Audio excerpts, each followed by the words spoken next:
Good evening, students. So I hope you all are doing well. And also, I'm sure your preparations are going good. So today we are going to take up the practical aspect of whatever we have studied in our subject and paper of customs. So let me just share the screen. We'll first have a brief overview of whatever we have done so that you will get an idea. Mainly, we'll take up the pointers that are relevant for the practical aspect, because today's session I have dedicated entirely to the practical aspect. There are small practical aspects in chapter 2 that is relating to computation of duty. And then we have practical majorly from chapter 4, that is the valuation chapter, which also includes again the computation of duty. So if you recall, students, this is the first important point when we are talking about computation of duty. That is the relevant date for determining the rate of duty. So, which date rate of duty will be applicable? The answer is in case of import. We are firstly talking about import. It is the date on which you have filed the bill of entry for home consumption under 46, right? Or it is the date on which the entry inward permission for the ship is received, whichever is later. This is very important. So, bill of entry date, entry inwards date, whichever is later is our relevant date in case of imports. For warehouse goods, it is very simple. For warehouse goods, it is the date of filing the second bill of entry. That is a bill of entry, which is also called as exponent of entry, which is filed for clearing the goods. So that is simple. There is no problem of whichever is later here. Similarly, when you come for exports, what is the relevant date for deciding the rate of duty? That is, on which date the rate would be applicable while computing export. So here, there is no whichever is later rule. It is simply the date on which the proper officer has made the order permitting the clearance and loading of goods. So here, there is no whichever is later rule like in case of import. It is simply the relevant date of passing of the order by the proper officer, that is a custom officer, allowing you to export your goods.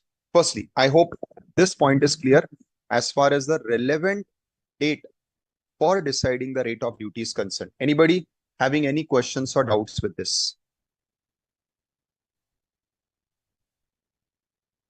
Also, I'll request students to kindly download the practical question set which I have uploaded on the portal.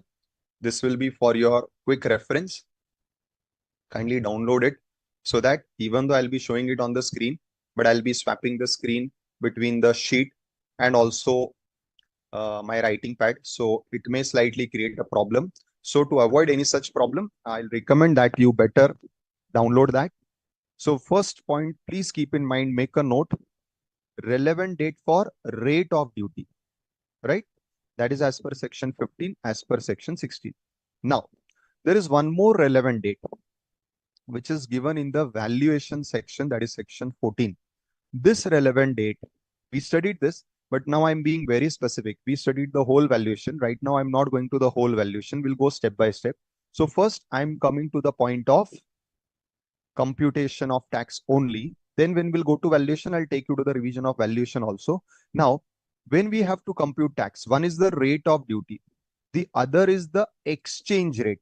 Now, what does section 14 says? Section 14 says in its proviso that for the purpose of rate of exchange, see, what is the relevant date of which the rate of exchange would be taken?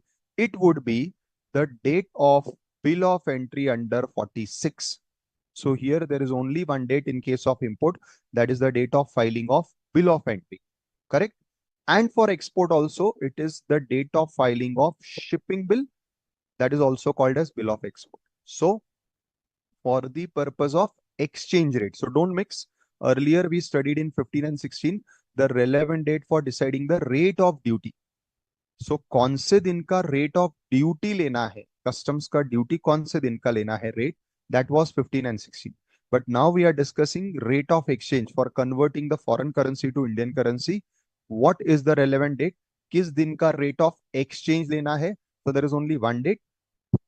For all cases of import, it is the date of first bill of entry which is presented under 46. Why I'm saying first? Because in case of warehouse goods, you file the second bill of entry. Still, even for that, the rate of exchange will be taken for the first bill of entry which is filed under 46. Similarly, for export, it is the date of shipping bill, that is the bill of export.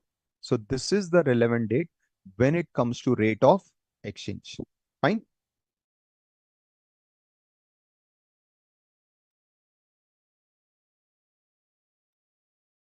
Is this fine, students? Anybody having any doubts or questions with this? So Anila, Hemant, Mamta, Ginny, Vignesh. So I hope this point you all will remember. Another very important point is what rate of exchange we have to consider, because see, at any given date you'll have multiple rates of exchange available. One rate of exchange as per our stock market, one rate of exchange as per RBI, one rate of exchange which is as per the exchange brokers who are into the conversion of currency. But we don't have to take any of these exchange rates. We have to take the exchange rate which is given to you by the CBIC, that is the board. Or if the board is not itself fixing a rate, it will give you the manner of rate. Means in that particular case, the board will say that, okay, you take the RBI rate. So we will take the RBI rate. But by our own self, we will not take the RBI rate or the banker rate or the market rate. We will always take only the rate fixed by the board. I'm talking about the rate of exchange. Fine, students? Okay, perfect. Uh, Technical team, kindly approve that material on the portal, because somebody is saying there is no material on the portal for downloading. Can you just check that? See, I've uploaded this practical sums. Ginny beta, maybe you'll get it in a while. Okay, so students, I hope this background basic is clear to all, right? Fine. Okay. So now let me take you to the practical sums that I wish to engage today with respect to the customs chapter. So today we are going to do exclusively the customs practicals, and we will go step by step, because here I am covering the entire subjects practical depending on whatever we have studied till date. So I'll be step by step. So first part, we are going to discuss only the computation of duty. No valuation, nothing. So we'll go step by step. As I said, we'll start only with the computation of duty.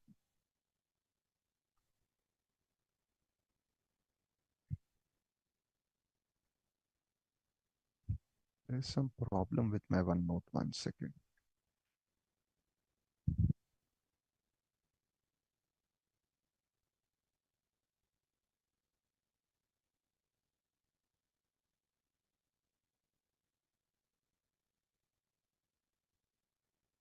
Okay. So in my first part, we are only going to deal with computation of duty. Fine. Okay. So let me go to the question. See, just keep this format in mind. This is the format. So first you calculate assessable value. Now, how to compute assessable value is our second part of question that will go with later. So first we are only taking the assessable value given in the sum, and you even get such sums for 2 to 3 marks. So assessable value is given in the sum. If required, we will convert this assessable value from foreign currency to rupees as per the exchange rate which we just discussed. Now, while computing the customs duty, first we will compute the basic custom duty. Now, I just explained to you which date is relevant for deciding this rate. In case of import, it is whichever is later, arrival of ship, that is entry inwards, or the filing of the first shipping bill under 46, whichever is later. And in case of warehouse goods, it is filing the second shipping bill. So that is the relevant date of rate of duty. Similarly, in case of export, what is the relevant date for rate of duty? It is the date of passing of order by the proper officer allowing you to export. Fine. But for conversion, let us say from dollars or euros or pounds to rupees, the relevant date for taking the rate of exchange is only one. In case of import, it is the first bill of entry, irrespective of whether the goods are cleared immediately or they are warehouse. The relevant date for exchange rate will be only one. That is the first bill of entry date. And in case of export, it is only the date of shipping bill. So please be clear. These are the small pointers which are tested in these sums. Now, let us say the converted amount comes to rupees 10 lakhs, for example. And the rate of basic custom duty given is 20%.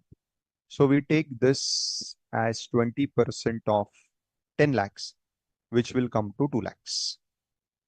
Now, you have to keep this in mind, like how in case of income tax, we know that the education and health cess is 4%, whether or not mentioned. Similarly, here, whether or not they mention this rate, you have to always remember it is 10%. And same like income tax, it is 10% of what? Like over there also the 4% cess is not on the income. We don't multiply the 4% with the amount of income. We multiply the 4% with the amount of income tax that you have computed. Similarly, here this 10% is computed by multiplying it by the basic custom duty, which we just computed. So in my example, the basic custom duty was 2 lakhs. 10% of this will be 20,000. Now I'll take a total of this, and this total is now coming to 12 lakhs 20,000. Now I have to compute my IGST and maybe if required even the compensation cess. So let us say I'm assuming, just for simplicity of calculation, the IGST rate is 10%. Though we all know there is no such rate in GST as on date, but just for simplicity, 10% of what? It is 10% of this total. This all we studied in the second chapter on types of duties, where we studied all types of duties. Over there, when we were discussing customs tariff act, CTA, various sections 3, 4, 5, 6, 7, over there, this was explained. So the integrated tax, that is the IGST, which is applicable on the import, that is computed on this total, which is assessable value, basic customs duty, the welfare cess. You make a total of this. On this total, you compute the IGST portion. So if it is 10%, it will come to 1,22,000. Now let us say there is also compensation cess of GST, and I'm again for simplicity assuming it to be 20%. Now, if you know in GST, wherever there is compensation cess, it is computed on the value. It is not computed on tax. I hope this is clear, because generally when we say cess, it is computed on tax. Here, in case of GST, the compensation cess is computed on the value. So this 20% will also be computed on this value. So it will be 244. And now if they are asking you to find out the customs duty payable, it will be the total of basic custom duty, your social welfare cess, your IGST, and if compensation cess is applicable, even compensation cess. So these four will make up your total customs duty. I hope I have made this point clear to everyone. Anybody has any questions up to this point, students?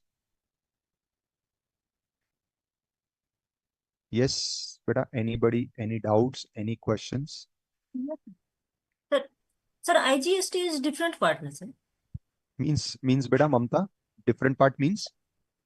Sir, here we compute IGST. So IGST is different departmental tax, and custom is different department tax. So what Then is your why, question, beta? So come to the main sir, question, beta. we added the total value.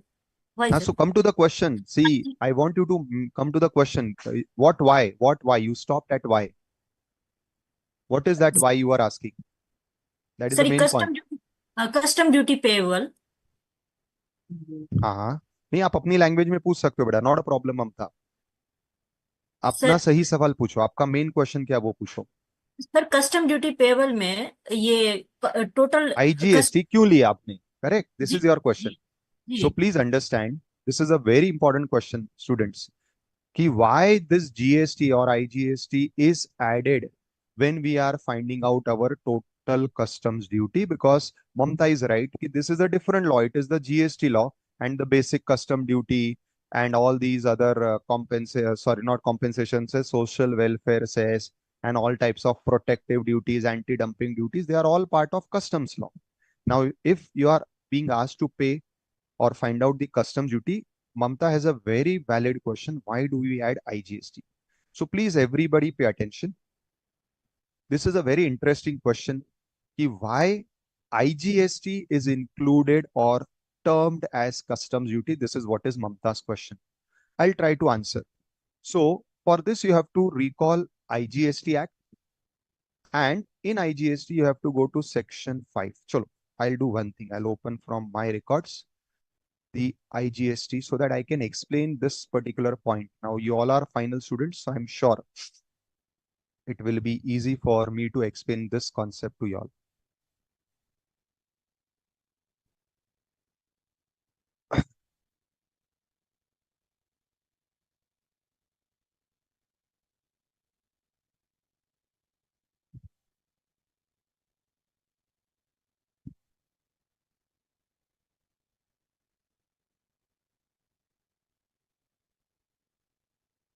Yes. Now see, I've opened the wrong act.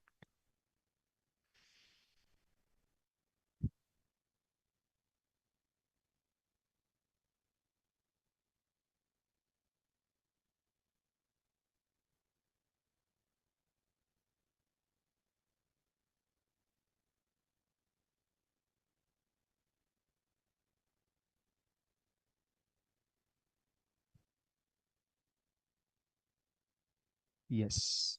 So now see, I'm on the charging section of the IGST Act, right? Now in CGST, SGST, the charging section is 9, but in IGST, the charging section is 5. Now what does charging section says? That you have to pay IGST on all interstate supplies, correct? So IGST आपको interstate supplies पे लगेगा, and interstate supplies includes import, we all know, correct? But what is interesting to note is this part, the proviso. What it says, provided that. Now we all know proviso means that para which creates an exception. So ये para में जो ऊपर का main para था, that is having some exception. What it says, the integrated tax, it means the IGST on goods which are imported into India. Now the main interesting point starts. So now we are talking about IGST only, and we are talking about IGST on the imported goods. What it says, it shall be levied and collected both as per the provisions of Customs Act. Also, not only levy and collection, it further says even the valuation will not be done as per the GST law. Now I'm sure you all would remember GST भी बाद में हम शुरू करेंगे. Under GST, section 15 is dealing with valuation. But we are not going to apply section 15 of the CGST Act. We are going to apply valuation of the said act. Said act means the Customs Act. So Mamta and everybody, please understand this. Our IGST Act itself has shifted the levy, the collection, the valuation. Now let me take you forward. Even the time of supply. See, point what we call as time of supply in GST, because in GST tax you have to pay whenever there is time of supply. Now here also, at what point the tax will be levied, it says it will be the same when the goods are levied to customs. So everything, levy, collection, valuation, time of supply, everything is shifted to customs. And then when we go to customs tariff act, which we studied in our chapter 2, we found that customs tariff act says that you have to pay basic custom duty and you have to pay additional custom duty, which is GST, that is IGST. So IGST has become part of the customs in the form of additional custom duty when you read section 5(1) proviso of the IGST Act and the relevant sections of the Customs Act and the Customs Tariff Act. Mamta, beta, did you get the answer, the technical answer? And I hope everybody else also understood. Anybody still has a question, beta? Mamta? Understood, sir. Perfect. But it was a good question. So students, please, थोड़ा सा इस तरीके से you should ask. You should rather read the law, because see, we are at final level. Now, after this, you are going to become everything in taxation, both direct and indirect. So let us try to now go to the intricacies of the subject so that you also enjoy reading and understanding the law. It may be technical, it may be very hodgepodge and confusing, but that is the beauty. And that is where we stand out from others, right? Okay, chalo. So coming back to this, so now this is the format which we will be following. Now in this, I would like to add one more thing. Actually, this format I have taken from module itself. I did not want to disturb that, because if you refer module, you should not find something different. So I kept the module format, just I'm adding the pointers which I feel is relevant. Now, maybe in certain sum, you may be given anti-dumping duty. Now we studied all this in our second chapter in types of duties. You may be given a safeguard duty. You may be given the countervailing duty. Now, all these are called as protective duties, which are levied by the customs, and they are aimed at protecting our domestic industries, our domestic market. Now, if any of these duties are given, let us say here, this duty is given as 25%, basic duty was 20%, this is 10%. Now, the question is, how do you compute? So 10 lakhs was my assessable value, correct? Now, if 10 lakhs is my assessable value, 20% is on 10 lakhs, I explained to you. Now, whenever this safeguard duty, anti-dumping duty, countervailing duty for subsidized articles is given, which is commonly called as protective duty, how will this be computed? Again, remember student, this is on the assessable value. So if your assessable value is, now just one more point, anti-dumping is calculated as per the dumping margin. This again we studied. Now, if the dumping margin is given as rupees 40 per piece, then you will multiply 40 by the number of pieces, you will get this duty. But wherever it is given as a percentage, the percentage will be multiplied by the assessable value. Again, this 10% social welfare cess, I already mentioned, it is on the basic duty only. Now, even though you have one more duty, that is the additional duty, the countervailing duty, something, your cess is not computed on that. So cess, if 10% is there, it will be still computed on the basic custom duty. So it will come to 20,000 only. We'll make a total of all this. So now this total would be 14,70,000. And this integrated tax, assuming it to be 10%, will be on this total. And this total includes basic. It includes your this protective duty of any of the type. It includes the welfare cess. And on this, you compute your IGST. Correct? So I made one more addition in this format, that is about the protective duty. If it is given in the question, that protective duty will also be computed on the assessable value. So like how you compute the basic custom duty on assessable value, protective duty, if given as a percentage of value, it will be computed on the assessable value. If it is directly given as per unit, then you simply multiply it by the units, you'll get the protective duty.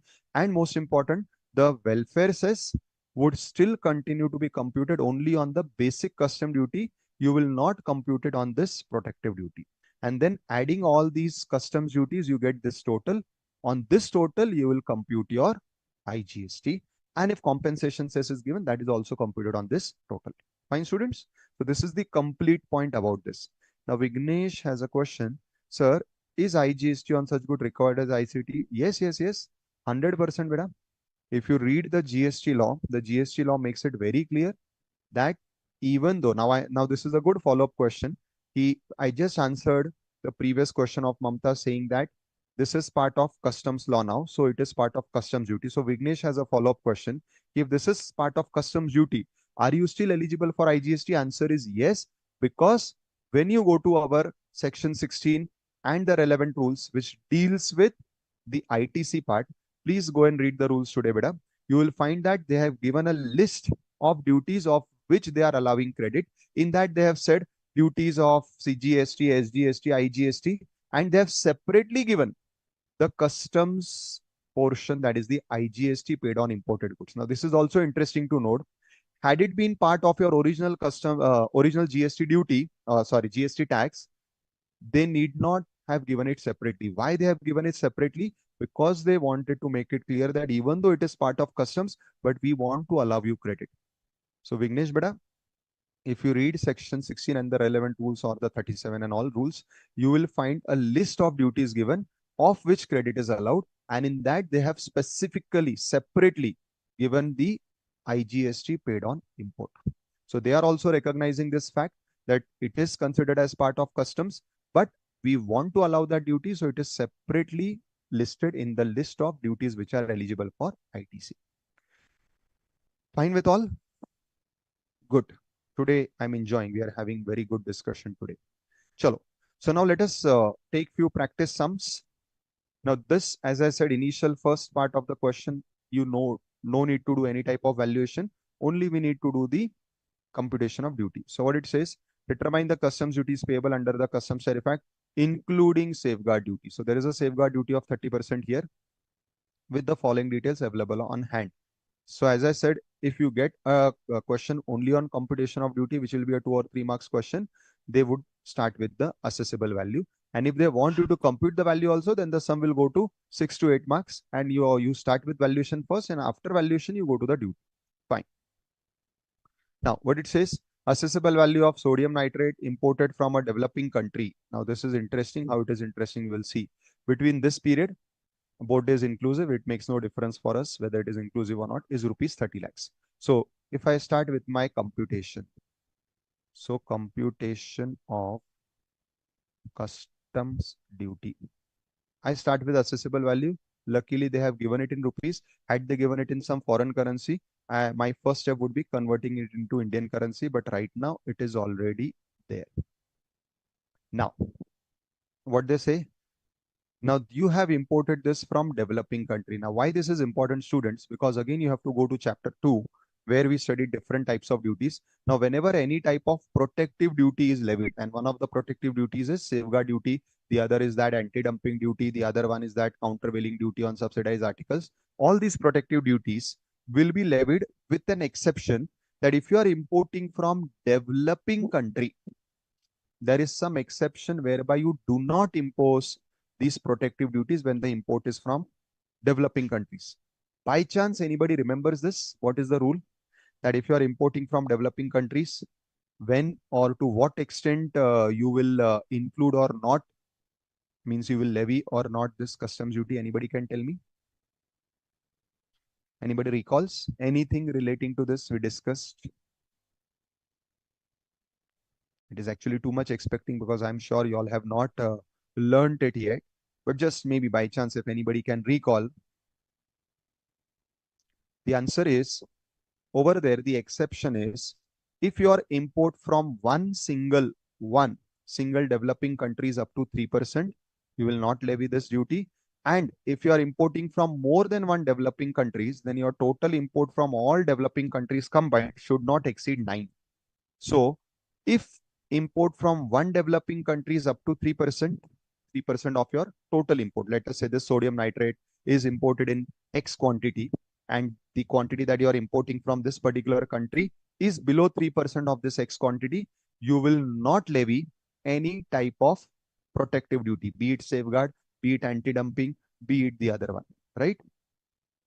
And if you are importing from 2-3 developing countries, then the total import from these developing countries combined should not exceed 9.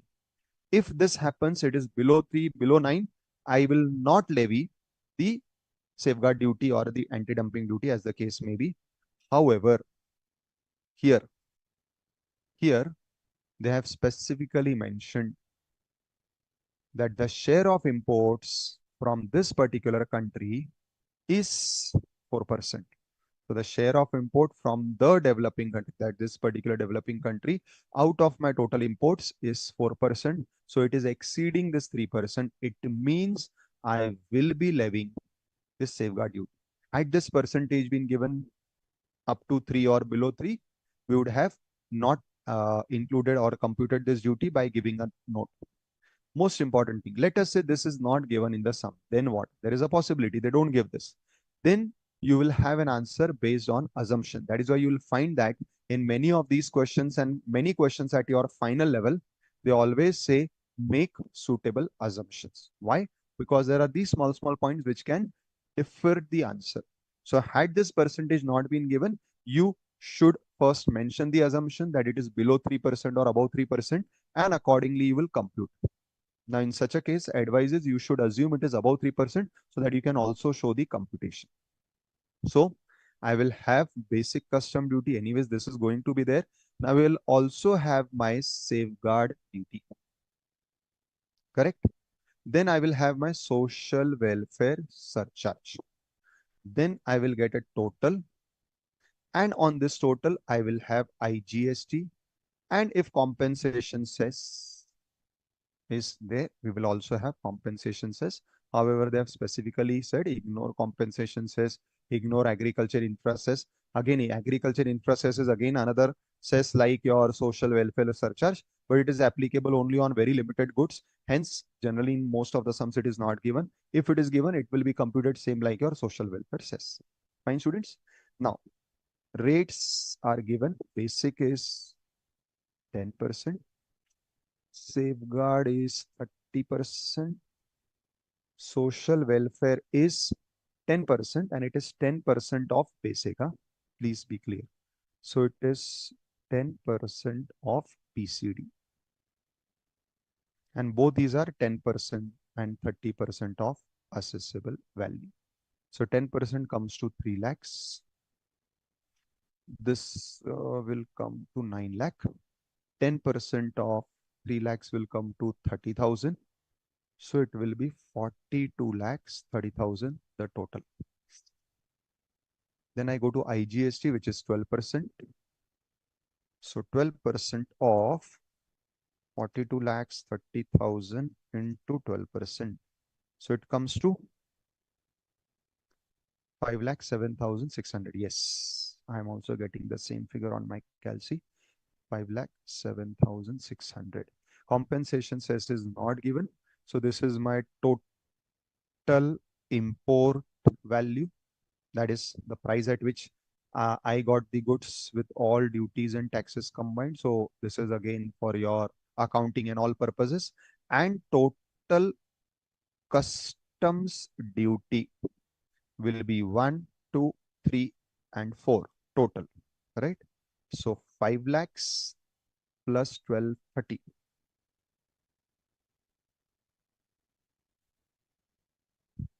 So it is 1737. My total customs duty payable is 17,600. Yes, perfect. Is it clear, students? Anybody having any questions, doubts? This is the best question I found on computation of duty, which has all the elements of computation, whatever you can expect, right? This is comparatively a simpler sum. So assessable value is 1 lakh. Basic customs duty is 10%. IGST 12%, social welfare 10%. Compute the amount of customs duties and IGST. So it is very simple. So AV is in rupees, which is 1 lakh. BCD 10%, 10,000. Social welfare surcharge is also 10%, and it is 10% of BCD. So it is 1,000. My total of these three is 1 lakh 11,000. And then my IGST is at the rate of 12%. So 1 lakh 11,000 into 12%. is coming to 13,320. Yes. So this is my IGST. Now again, I find out the total import value, which is 124,320, and total customs duty, which is 24,320. Yes. Is this clear to everyone, students? Anybody having any doubts, questions? Please let me know. We can discuss before I proceed. So these are the two workings. Anybody wants to ask something, you can ask. Anila says it is clear. Vignesh was anyway solving with me. Ginny also says clear.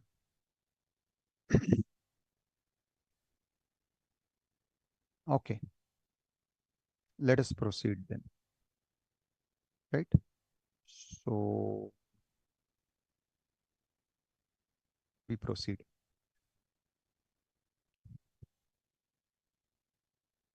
Okay, Hemant also says clear. Now we move on to the second category of sums, where you need to apply some provisions relating to the valuation. Plus also, now you may be given multiple exchange rates in the sum. So you have to also decide out of this which exchange rate has to be taken. That is on the basis of what we are studying in section 14. We just saw exchange rate, कौन से दिन का लेना है. Similarly, when multiple basic duty, custom duty rate would be given, again you have to take a call. You have to decide out of that which custom duty rate will be applicable. Correct? So for all this, now since we have to find out or understand the valuation adjustments also, let me take you to valuation. We'll do a small quick revision of valuation so that it will be easy for you to even understand that. Now section 14 deals with valuation. If you all remember, I explained you from this Bear Act only because Bear Act is the best thing. And it says that whenever you are doing valuation for the purpose of customs, what will be the value? The value in case of import goods or export goods shall be the transaction value. So it is always the transaction value. And what is transaction value? That is also defined. It is the price actually paid or payable for the goods. So it is your actual transaction price, same like in GST, right? And then they are putting the condition when sold for export to India. That is, it has to be a price in the course of international trade only. Domestic prices either of the foreign country or of Indian country is not allowed. And most important, the price should be for delivery at the time of import and at the place of import. On this, if you all remember, we had a discussion also, and then I linked it with another provision when somebody asked me question relating to that, and I combined two provisions to explain you this particular point when we were discussing in the valuation chapter. So the price is the price for delivery at the time and place of import. And this is what forms the basis for certain calculations. Further, it says that again, in case of imported goods, whatever transaction value you are taking, there would be certain additions. And these additions would be for certain cost and for certain services. So there would be additions for certain costs and for certain services. Again, let me link it with GST because I'm sure at inter level you have studied GST valuation. Again, in final, we'll study after we complete the customs portion. So in your GST also, we add certain expenses which are part of this supply to find out the assessable value of GST. On similar lines, our customs also says that you have to make addition for certain expenses and certain cost. Now, what are these expenses and costs? What it says, it will include commission, it will include brokerage, engineering, design work, etc., etc., etc. But what is to be included and to what extent? It says it will be specified. Now, whenever, remember students, it says in the manner prescribed, it means you have to go to the rules. So we have the custom valuation rules. And on the basis of these rules, we find out what are these additions. So now let me take you to the valuation rules. Now in valuation rules, at the start we have all the valuation rules, and mainly the valuation rule which is given, or the main valuation rule, is the value has to be always your transaction value. So this is clear. Whatever value you have to take, it has to be the transaction value only. However, this value has to be adjusted for the various expenses and costs given in Rule 10, which was also mentioned in the section. So let me take you to Rule 10 directly, because this is the most important adjustment that you will find. Now, there are two parts. Part A, which is for certain expenses, brokerage, commission, packing, but we'll come to that later on, because for that I have taken separate category of sums. Let me come to firstly second sub rule 2, which says that you need to add transportation, you need to add loading, unloading, and you need to add insurance. However, this is now not required to be added, so we will ignore this. So two things that have to be added in your transaction value always is the cost of transport, which you can call as freight, and it is the cost of insurance. Now, relating to this cost of transport and freight, what is very important is, what if this cost of transport is not given in the sum? Very important. If it is not given in the sum, then you will take 20% of FOB. So if not given, it will be 20% of FOB. Similarly, if this cost of insurance is not given, it will be taken as 1.125% of FOB. If not given, please remember this. So if it is given, no problem. If not given, then only you will take 1.125% of FOB. Very important. Now, importantly, if your transportation is by air, then further they say, if the transportation is by air, then even though you know the actual freight, you have to compare both 20% of FOB and the actual freight given in the sum, and you have to take whichever is lower. Now, this rule of taking lower is applicable only where the transport is by air. Now, see, broadly, there are two major mediums of transport. There is third also, but two is commonly used. Most common is sea, that is ocean. We call it as ocean freight. And the other one is air, we call it as air freight. And the third option, which is there, but it is for very limited countries and landlocked countries, that is the land transport, which we normally call as our GTA or the truck freight. Now, this particular rule of whichever is lower is applicable only for air freight charges. So where air freight or your transportation given the question is by air medium, you have to find out 20% of FOB and actual freight compared, and out of that you have to take whichever is lower. For sea or land, the rule is you take actual freight, whatever it is. And where actual freight is missing, then you take 20% of FOB. So I hope students, this is clear.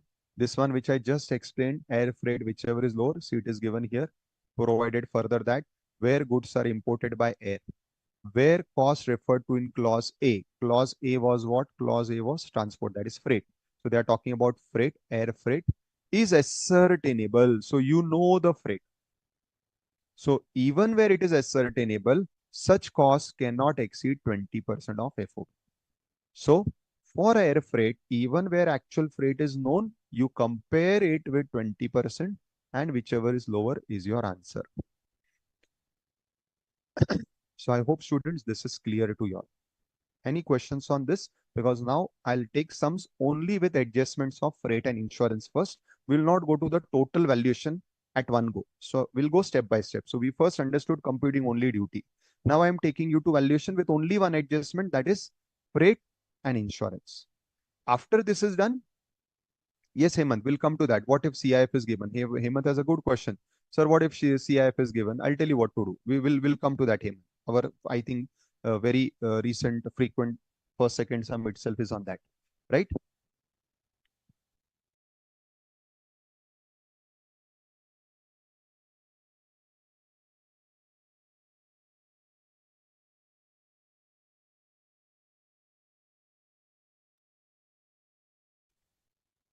Okay. Anybody has any question?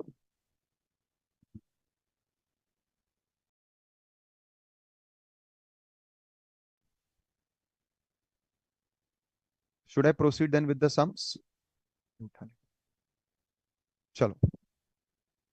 So if this is clear, let me take you to the practical sums.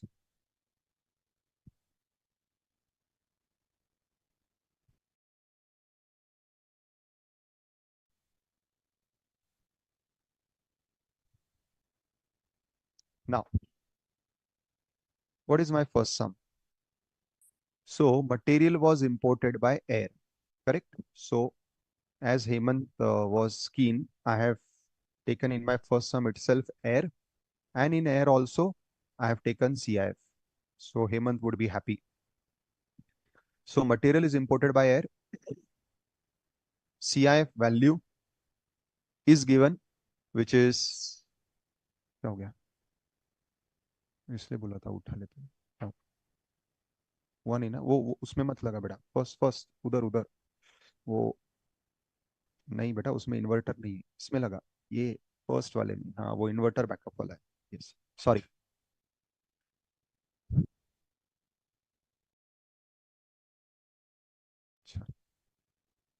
Now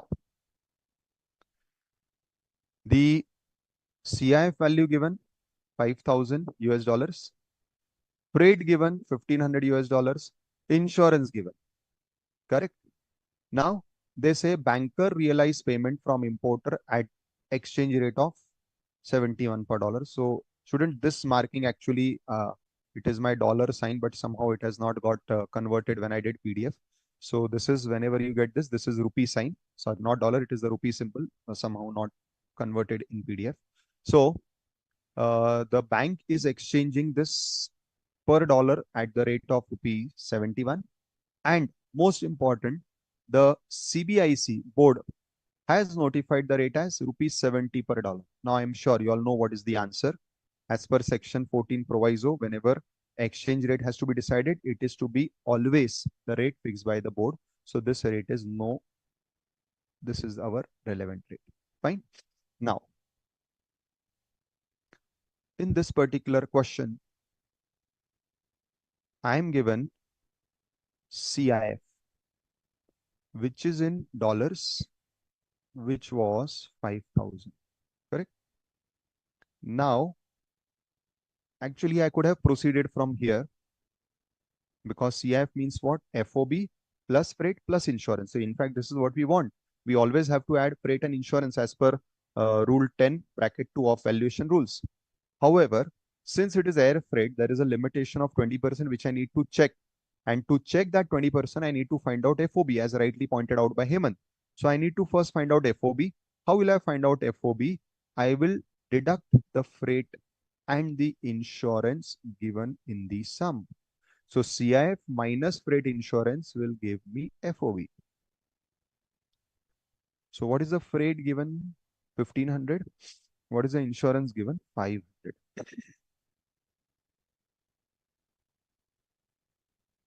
So 3,000 is my FOB. Now again I add air freight, but it is subject to maximum how much? 20% of FOB. I'm using note 1 for this. Now in my note 1, I will say as per custom valuation rule 10 bracket 2, in case of air transport, the air freight to be added is lower of actual freight, which is how much? $1,500, or 20% of FOB, which comes to 3,000 into 20%. Correct, na? So which one will I consider here, students? Lower of this is 6. right? Any questions with the students? Yes, anybody having any doubts or questions on this? Yes, beta Genie. Sir, please explain once again this FOB calculation you have done, the minus air freight and insurance from the CIF. See, beta, first understand this is the rule. FOB plus freight plus insurance is CIF. See, what is CIF? C is this, that is your cost, which is FOB. I is insurance. F is freight. Okay. So if I want to find FOB from CIF, I have to go backward. Correct, na? Yes, yes, sir. Yes, sir. Now, Understood? understood, sir. Thank you, sir. Yes. Others, anybody has any questions or doubts, students? Others, any doubts? Should we proceed then? Yes. Super. Yes, Hemant, you're right. So now here I'll take 600. Insurance, anyways, there is no maximum limit restriction, 500. So my CIF in dollars comes to 4,100. Correct? Is this right?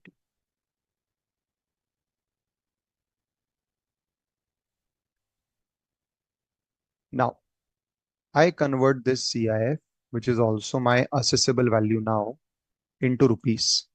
Again, note 2. What is note 2? As per section 14 of Customs Act, exchange rate notified by CBIC is to be adopted. So for converting this into rupees, I'll take 4,100 and the rate was 70. So 4,100 into 70, it comes to 287.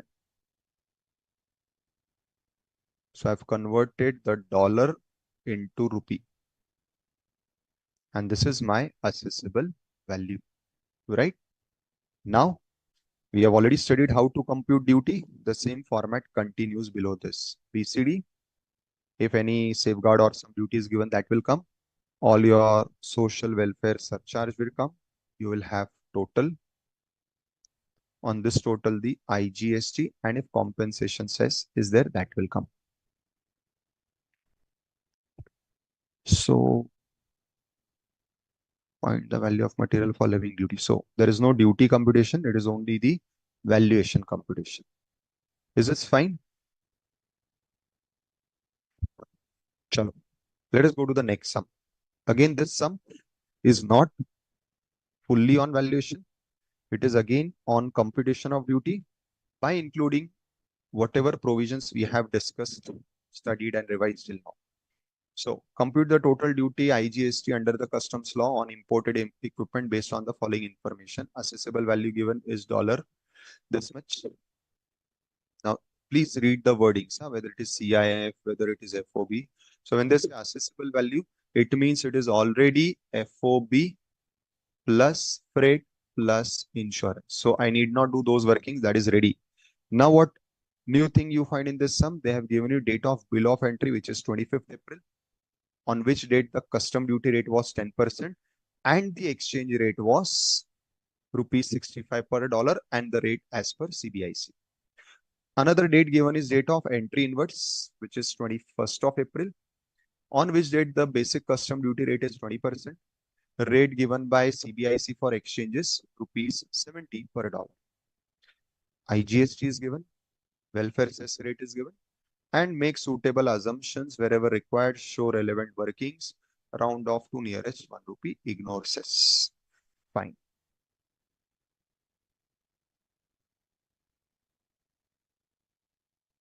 So in this sum, only value was required, right?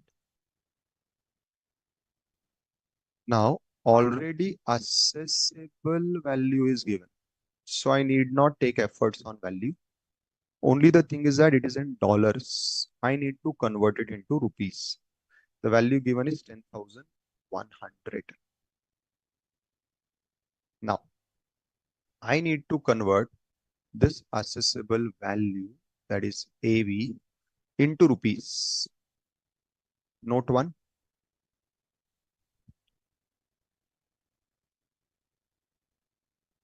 So notes 1. So what will be the exchange rate taken, students? Means which date exchange rate is to be taken? As per section 14 of the Customs Act, exchange rate notified by CBIC is taken. Correct? As on date of filing bill of entry under section 46. So for exchange rate, there is only one date. There is no whichever is later rule. That is for the rate of duty. That is our second point to be understood. Now, what is our bill of entry date? It is 25th of April and the exchange rate is rupees 65 per dollar. So that is 25th of April and it is rupees, how much it was? 65 for a dollar. So using this, I'll convert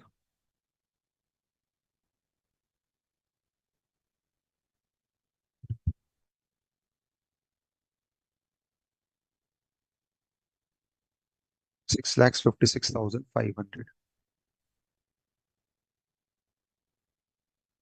So this becomes my accessible value in rupees.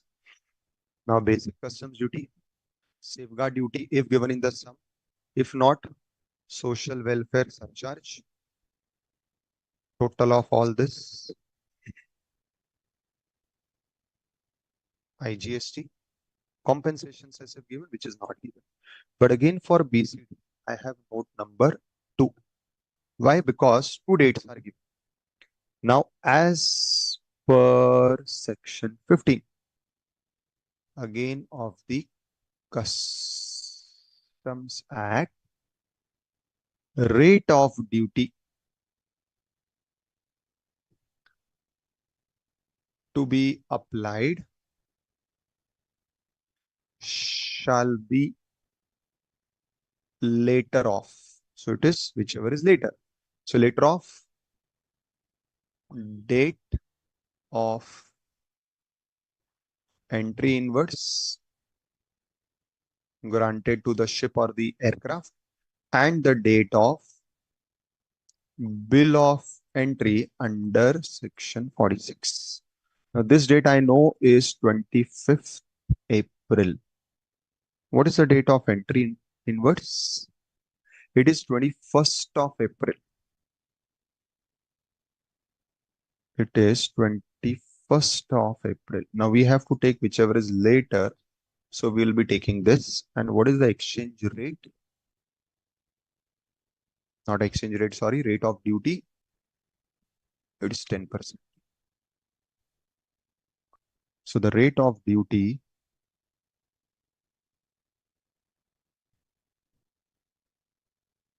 right, students?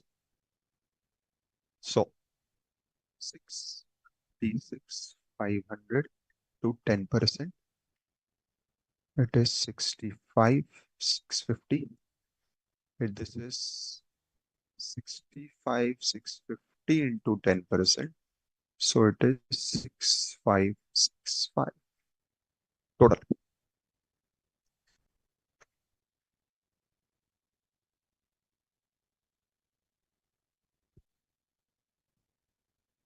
Is it 794,365?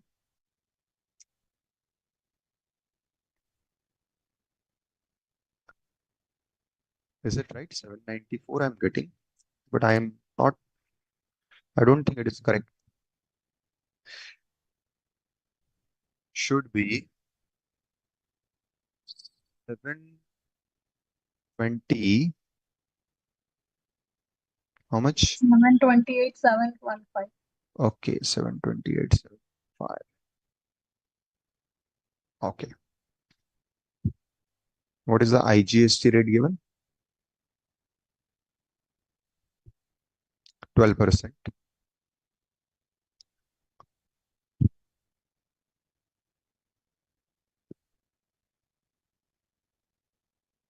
Twelve percent of this 728,715 into 12% is 87,4.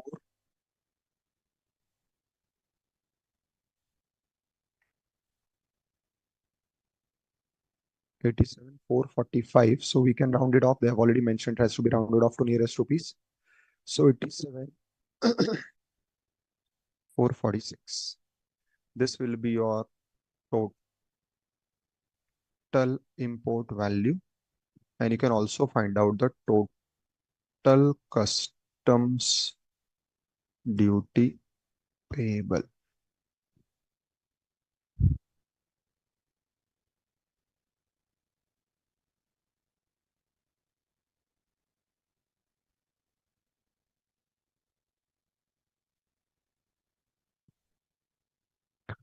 $65.6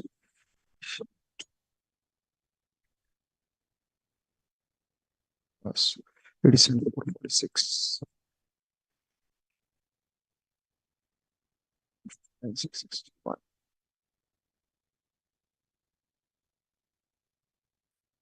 So this is my total customs duty payable.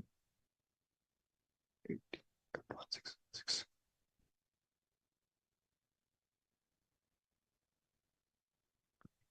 Right, students? Everybody getting this? Anybody having any doubts or questions with this?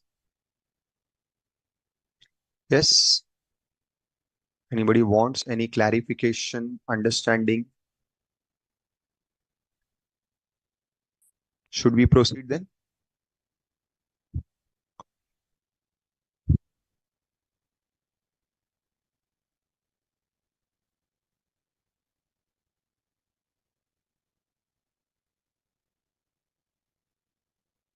Chalo.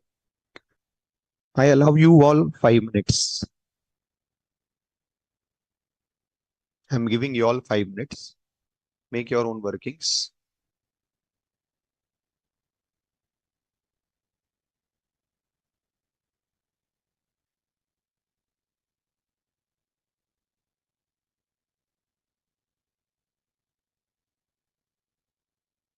Chalo, start working.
So now see, what are the important points in this, students?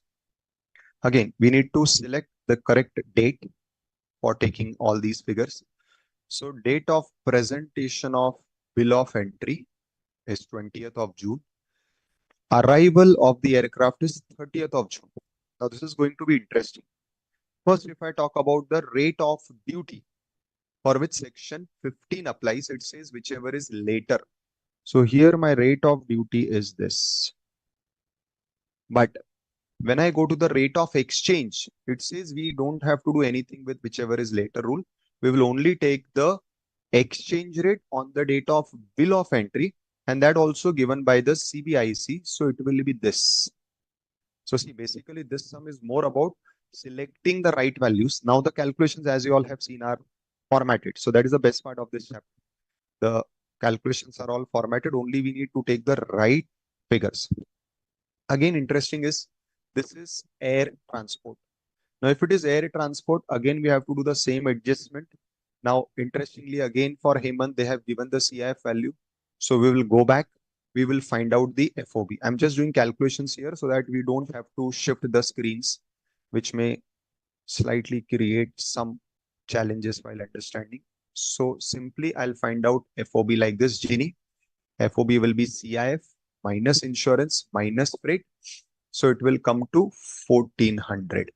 Now 20% of 1400, which is the maximum limit allowed for freight. Now actual freight is 500, but 20% of this will come to 280.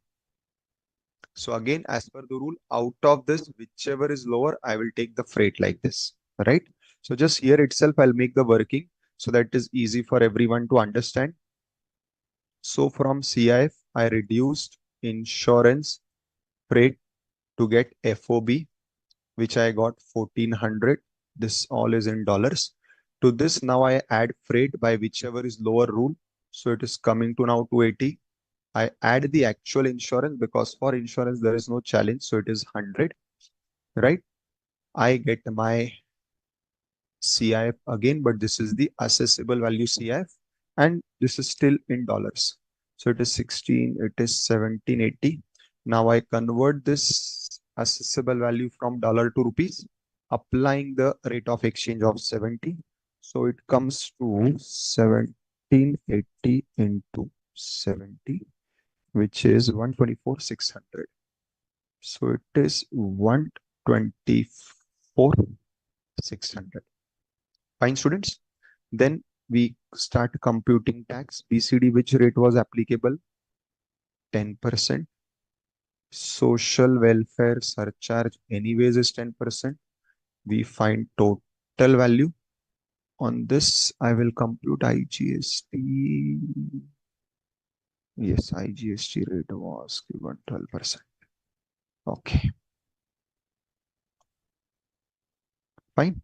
So BCD is this much.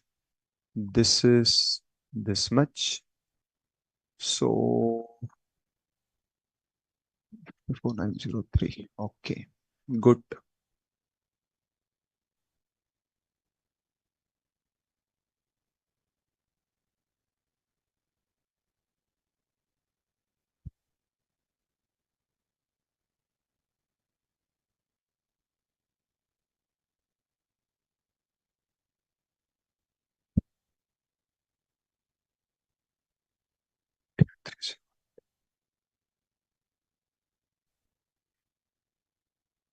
It is coming to how much? 138,306. On this, I will be computing 12%, which come to 16.7 rounded.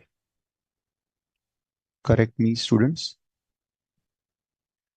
And then adding this will give me my total import value and total customs duty. I will find out.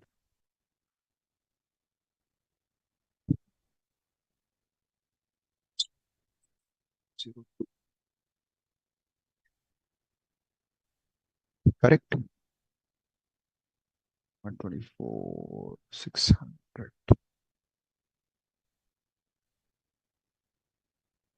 And 3303. Right.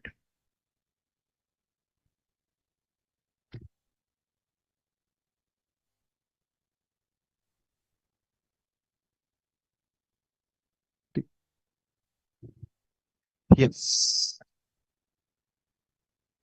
All clear, students?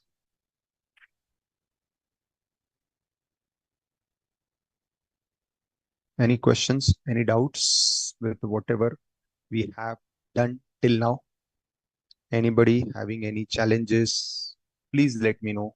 We can discuss, we can find out. Because now we will be going on to the next part, which will be requiring some more going deeper into the topic. But before that, is this clear to all?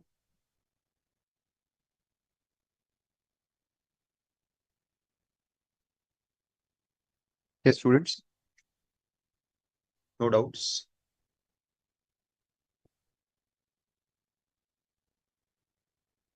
Super. Now, you will be having sums which will be ranging from 6 to 8 marks, where you need to make adjustments for some more things, which is part of valuation rules. So now let us go to the valuation rules. In valuation rules, you have two parts. Subrule 2 deals with these freight and insurance cost, and subrule 1 deals with some items which we need to add. Now, what are these items? The following. To the extent they are incurred by the buyer, most important. So expenses are paid by the buyer, and they are for the time being not yet included in the price. And that is why you have to add it, right? So you as an importer, buyer means you as an importer have incurred this, and it is not yet included in the price. So in short, where the supplier is either charging you these amounts, you have to pay to the supplier, or you have to pay it outside, and it is relating to this import, it will be included. So first is commission or brokerage, but not buying commission. So it should not be the commission paid for hiring such a person who will help you only identify the supplier. If that commission is there, we will not add it. But yes, if it is a commission which is payable, like how you hire an agent and he charges on every import consignment, that is what is includable. Then cost of containers if they are charged, cost of packing if they are charged. Now these figures whole will be taken. Now certain figures will be taken on proportionate basis. Now why they have to be proportionated? Because these items may not be consumed fully, like tools and dies. Best example. So one tool may be required for manufacturing 1 lakh pieces. Today you have imported only 10,000 out of it. So if tool cost is given and the total usage of tool is for 1 lakh pieces, and today you are importing only 10,000 pieces, so you will proportionate it. Similarly, if there is any raw material, any component parts which are supplied, now maybe you have supplied as an importer the components part which is in lump sum, which is, let us say, 110. However, only half of that is used today for this particular import. So you will take only half of the value. That is why on the top they have mentioned you have to take the values which will be proportionated depending upon how much is the use of these items in the present import. Similarly, any consumables, these have to be proportionate. Now, besides this, what else can be there? Engineering cost, development cost, etc. So for making this particular product, some design work is required. You have hired some technician, some person will do the technical drawing, and on the basis of those drawings, this particular product is made. Now, most important is these drawing design should have been taken elsewhere than in India. It means if any design or artwork is taken in India, it will not be included. Similarly, royalty, license fees, again related to the imported goods that the buyer is required to pay directly, indirectly as a condition of sale, etc. Then, if the importer, after importing, is going to resell the product later on, and out of the resale, some part of the proceeds, he has to pay back to the seller. So let us say the importer is importing for 100, he is going to sell for 500, and out of 500, he has to give 50 rupees to the seller. So seller is putting a condition that whenever you are reselling these goods in India in future, you have to give me some portion of that sale proceeds. That will also be added. And then a generic point, all other payments actually made as a condition of sale.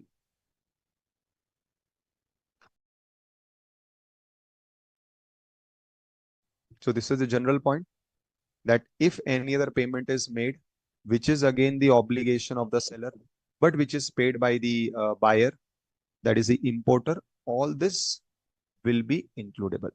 So these are certain points that you have to keep in mind. I'll tell you in simple words. Just remember one thing: whatever expenses are related to this particular import till the point of import, that is very important. If any expenses are incurred later on, like after these goods reach India, you are transporting it to your factory, you are incurring the cost of unloading, loading of these goods after they are imported, that will not be covered. All expenses before the goods land in India and related to this particular import have to be considered. Keep this in mind. Now, with this background in mind, let us go to those sums which are slightly bigger. But before that, let us just take a small 10 minutes break. I'll also just have a small 10 minutes refreshment. So we will meet exactly at 7:40. Right, students? So let us catch up in 10 minutes. Till then, maybe if somebody wants, you can try this sum.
Okay.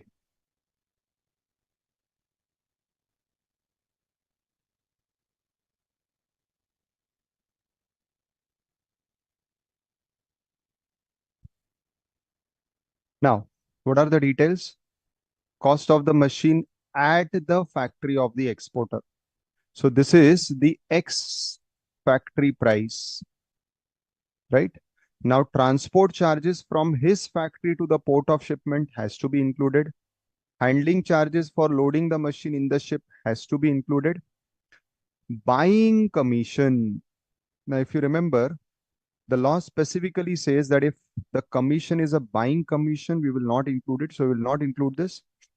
Freight charges we will include, and it is not mentioned that it is air freight. So we need not check the 20% limit. Insurance is not ascertainable. We already studied where it is not ascertainable. You will take. Okay. So rate of exchange is there. Fine. So I think everything is there. We can go ahead.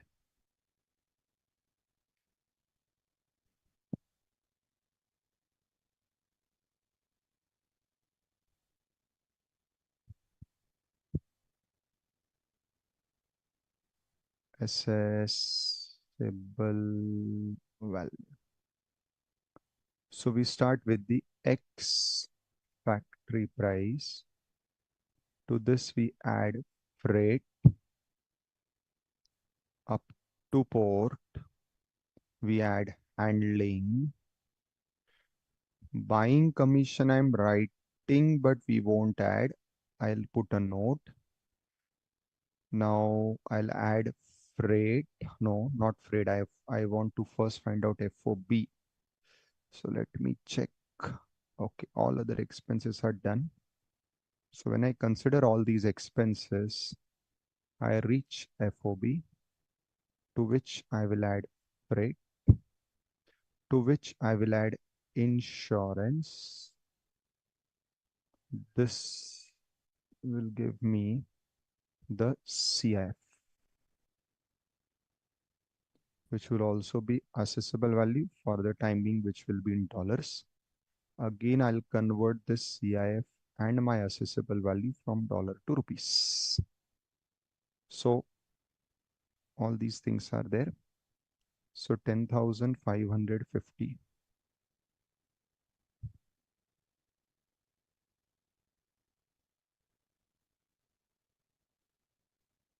So notes. First, as per custom valuation rule 10 bracket 1, and if I'm not wrong, it was clause A.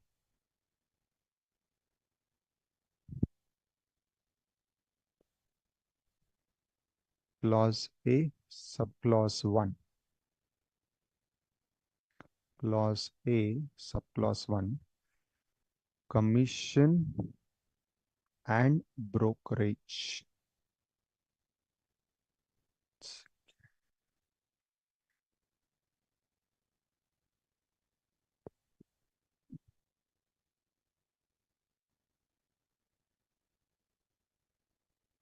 Commission and brokerage, except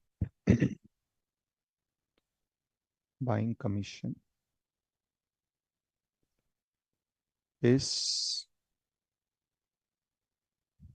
to be included, right?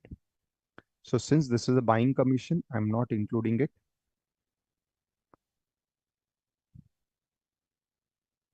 The freight is 1,000.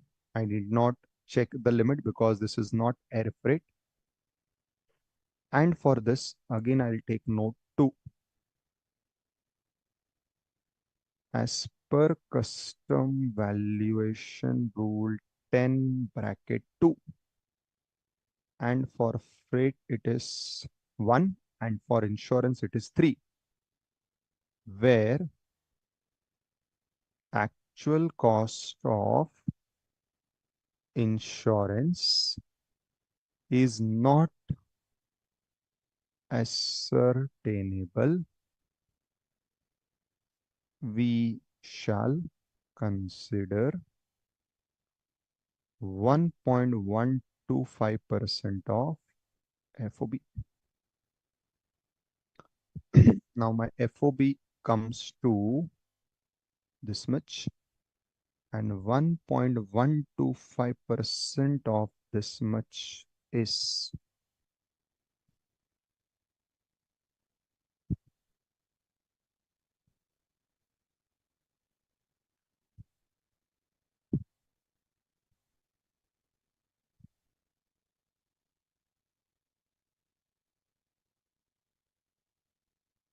one 118.68 something.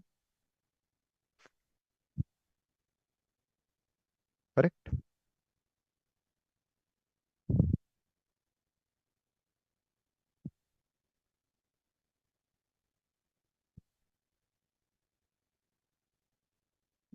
Zero. No, it is 11,668.6875 in dollars. And then the exchange rate given, if I'm not wrong, is 70, right?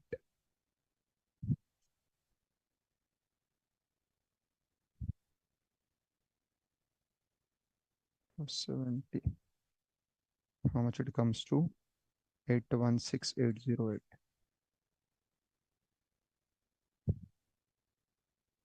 Just cross check, students, if this is getting right. Yes. Anybody has any inputs on this, or we can proceed?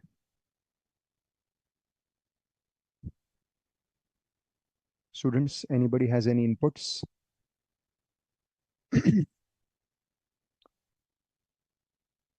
Is this perfect?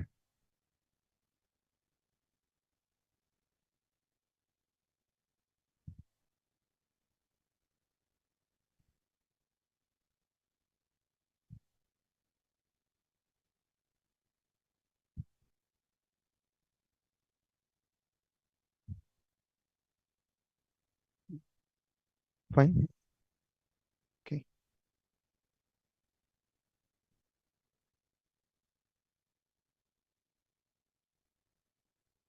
Now this is going to be interesting. This is something different, slightly out of the box, but I'm sure now you all will be able to handle this. What does the question says? A consignment of 800 metric tons of edible oil of Malaysian origin was imported by a charitable organization in India. Okay. For being distributed free to people below poverty line, etc., etc. Now, this being a special transaction, a nominal price of only $10 was charged, and it is there only to cover freight insurance. So it means they have not given you the actual price. So the actual price is missing. Now, students, I'm sure you'll understand this, that where actual price is missing, you will have to go to custom valuation rules directly, because we do not have our transaction value. And if transaction value is not there, then we will not be able to find out the answer without going to the valuation rules. So before that, let me just check what else is given. The custom house found that at or about the same time, the importation of this gift consignment were following import. So at the same time, when we imported this at free, the other imports were at or about the same time, this much. Now the exchange rate is fine. Basic custom duty rate is given. Ignore IGST, so no IGST, no cess. Compute the duty payable on the consignment, and also they have said that wherever required, you may make assumptions, right? So now this is going to be interesting. So let us start now. Now we go to the valuation rules further. So what was my first valuation rule? The first valuation rule was that you take the transaction value adjusted for the cost. And this is subject to the condition that there is a value. Now, if the person has given you this particular consignment free, so they have not charged any value. And if there is no value charged, The question is, rule 3 doesn't apply to me because I'm not having any value in the first place. Now, if rule 3 doesn't apply, I have to go ahead and you have to apply the rule sequentially from 4 to 9. Only you can change the sequence of in between rule, that is the computed and the deductive rule. But other than that, we have to apply these rules sequentially. Now, where we have to apply these rules sequentially, then comes the interesting part. So pay attention. Now, what is this interesting part? What does rule 4 says? That subject to provisions of rule 3, which we checked, which is not applicable in our case. Why? Because there is no price in the first case. What will be the value of imported goods? It will be the transaction value of same to same goods. Now, identical is what? It is same to same. So what you have imported, the same thing somebody else has imported. What are the conditions? The conditions are, it should be imported at or about the same time. So when you are importing, at the same time, these goods should have been imported. Fine. Further, what it says, while applying this rule, you have to take the transaction value which is in sale at the same commercial level and also at the same quantity level. So the price that you are taking of identical goods, you have to ensure certain things matches. Commercial level. What is commercial level? So if your import or your purchase is from a manufacturer, the other option that you are getting is also from manufacturer. That is the same commercial level. Quantity level means if you are importing in 1,000 quantity, the other should be either 1,000 or near to 1,000. Fine. So this is what it means. Now, if you have understood this, then we can proceed with the further part, where it further says, if by chance you don't find the sale which is in the same quantity level, same commercial level, then it may be slightly adjusted. So where the transaction value of identical sold is at different commercial level or different quantity level, you can take the same by making adjustment on account of this difference. And then further it says, you also have to add the cost and charges which we studied in rule 10 bracket 2, that is for freight insurance, that has to be added. And while adding that, again adjustment is required in case there are significant differences for what? For either the means of transport, you have brought it by sea, the other people have brought it by air, or because of distance, because your import is coming at Bombay, the other import is coming at Chennai. So there could be difference of distance. So for these also you need to make proper adjustments. Now with this all things in mind, we have to go ahead and find out the answer. Now, what are the things that are given in the data? We will see what it says. The custom house found out that at or about the same time when we imported these items, there were import of falling edible oil of Malaysian origin only. Now, what is the definition of identical goods? Identical goods means goods which are same in all respect. So your goods and their goods are same in all respect with small differences. Small differences in appearance or something which does not affect the value. So anyways, any of such thing is not given. So we are presuming that our goods and the goods which these custom people have found out are same to same. This has to be our assumption. And anyways, the question says make necessary assumptions. So we are assuming that these goods are satisfying all the conditions of being identical goods. Fine. Now, once these are identical goods, the next step that we have to do is we have to now satisfy the other conditions that these goods should have been imported at or about the same time. This we need not assume because they have already mentioned that these imports that they have identified the custom people are about the same time. So this condition is satisfied. So import at same time is satisfied. Now the third condition was, or the third requirement is, it should be at the same commercial level. Now here I am not finding any reference of commercial level. So again, this I will put in assumption that I'm assuming it is at the same commercial level. And the last requirement was, it is in the same quantity. Now the same quantity parameter we'll have to check. We have imported 800. So I'll check what is matching our 800. This is not matching. This is not matching. This is not matching. This you can say is around 800. This is not matching. This also is around 800. So I can rely on these two, which are near to 800, not exactly 800, but yes, you can take values which are near to, because it is very difficult to find value which is exactly matching with it. So no problem. I can take these values because they are near to my values. Okay. But now the challenge is I am having two values. If I have to be very rigid, I will say I will even reject this.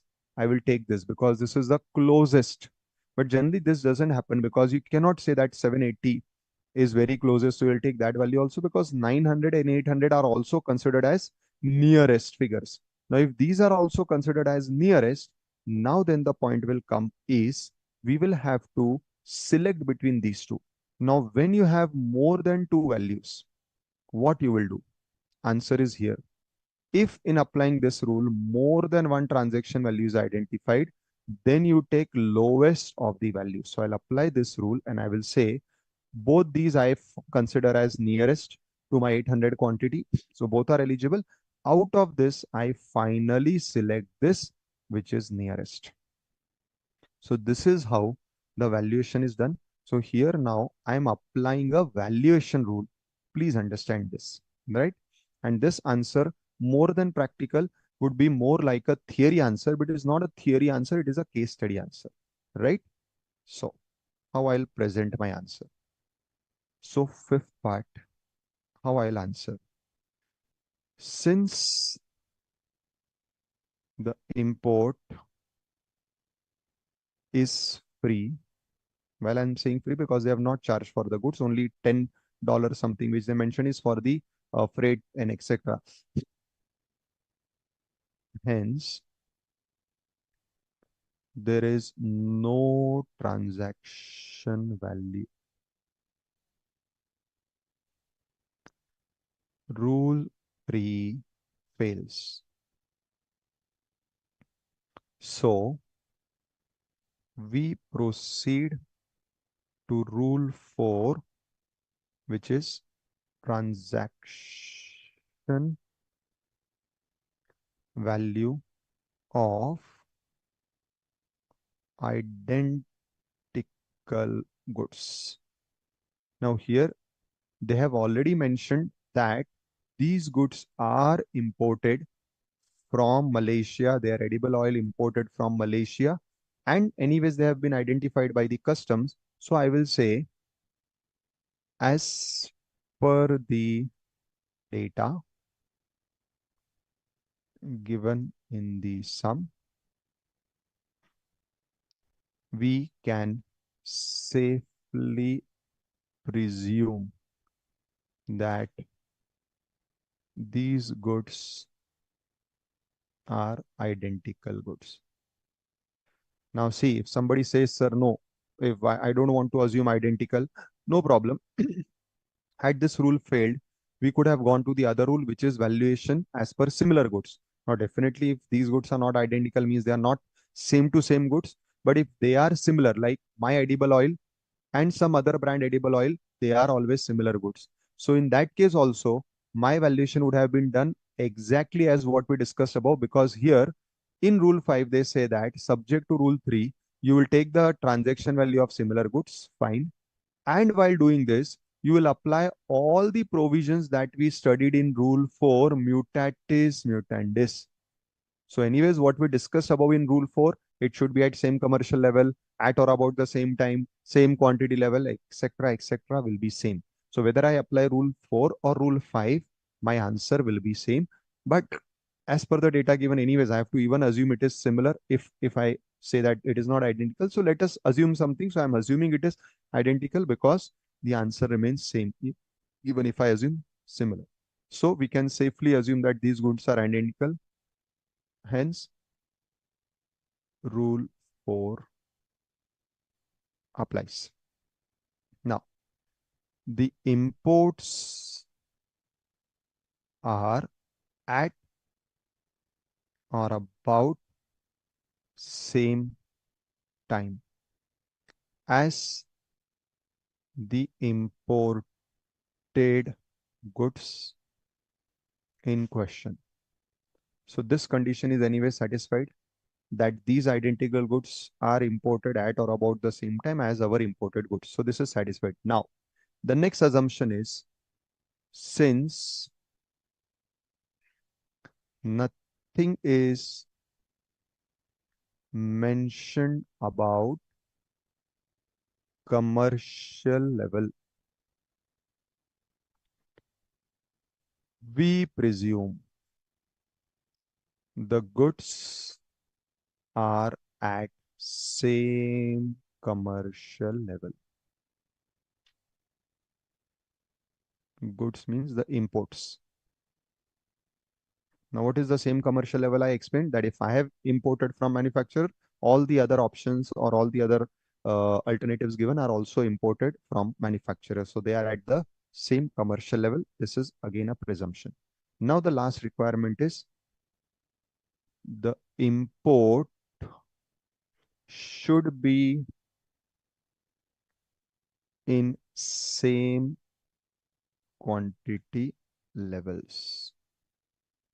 Now for this, we will apply our brains, and on this basis, we will say we have identified two things which are similar to our.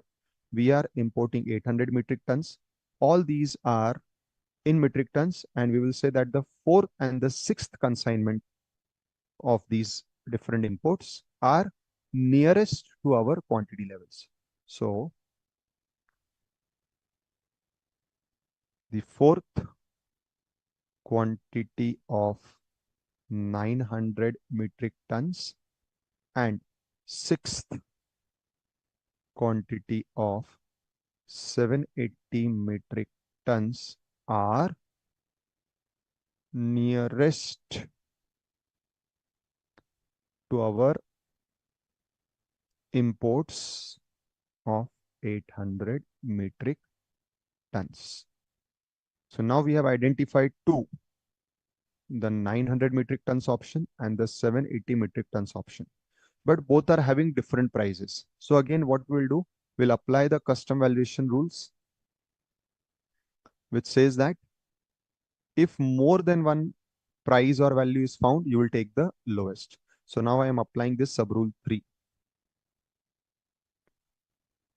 Since both these have different prices, we apply sub rule 3, which says we have to adopt what? Lowest of the two prices. That is, so this is 175, this is 160. So my final answer will be 160.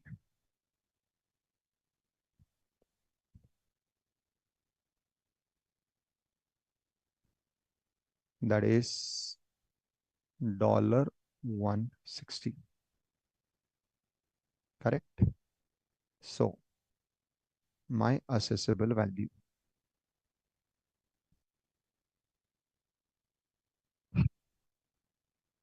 will take 800 into 160. Conversion rate will be at the rate of 70. BCD is 10%.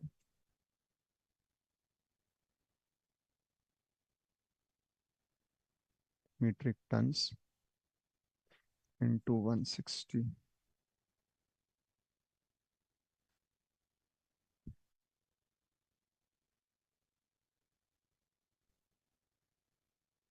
This is in dollars.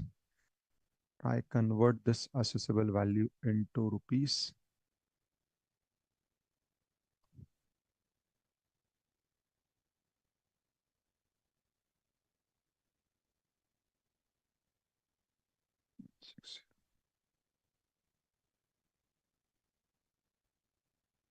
Correct?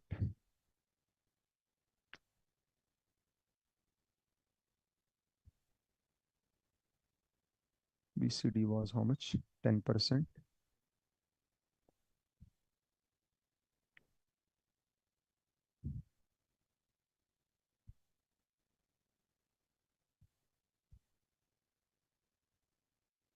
So this will be my final computation. Yes. Anybody has any questions, students? Yes. Any questions, students? This was purely based on application of the valuation rule. Excellent.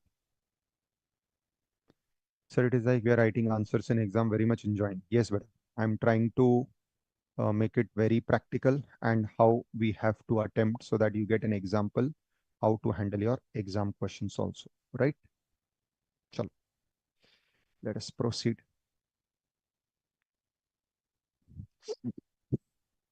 So Foreign Trade International has imported one machine from England. It has given following particulars. So price is 8,000 pounds. Rate again it is air.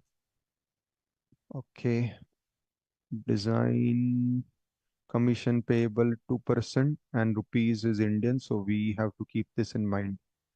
Now date of bill of entry arrival 24th October, 20th October. Now for rate of duty, we have to take whichever is later, correct? So rate of duty is whichever is later. So out of this later is 10%. But exchange rate is always the exchange rate on the date of bill of entry only. So that I will take, which will be 100 rupees per pound. And it is a CBIC rate. So not a problem. So IGST rate given is 12%. Insurance has been paid, but details are not available. So for insurance, details not available. So we know what is to be done. Perfect. Okay.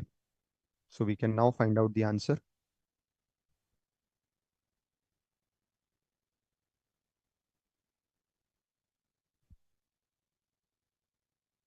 This is 8,000. This is 500.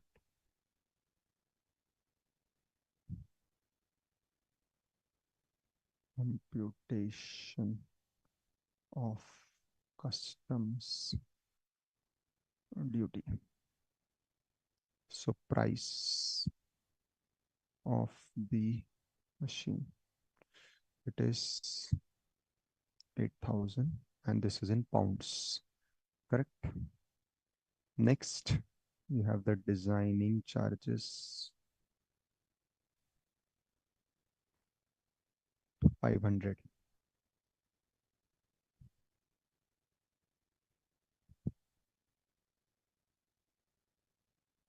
Total.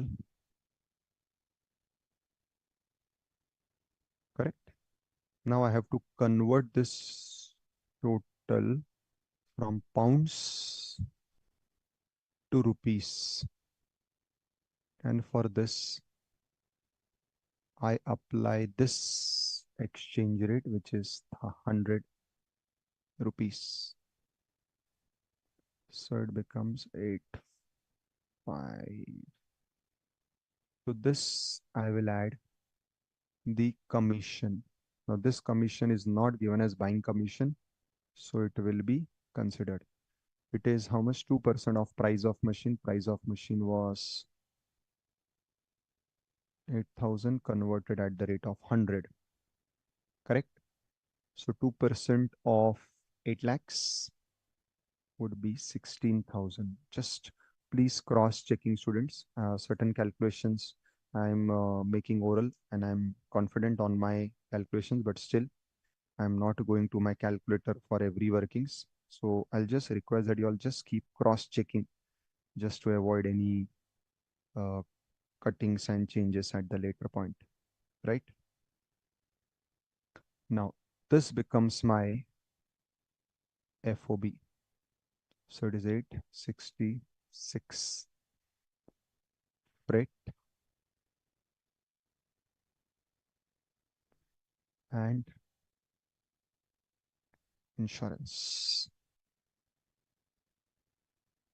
Now air freight given is 2,500 UK pounds. Notes. one note at a time. First note is for this, second note is for this, correct? Just keep cross-checking, students.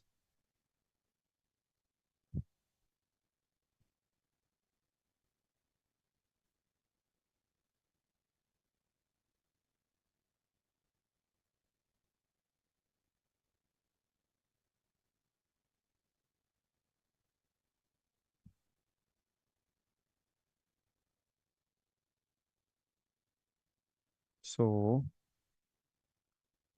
exchange rate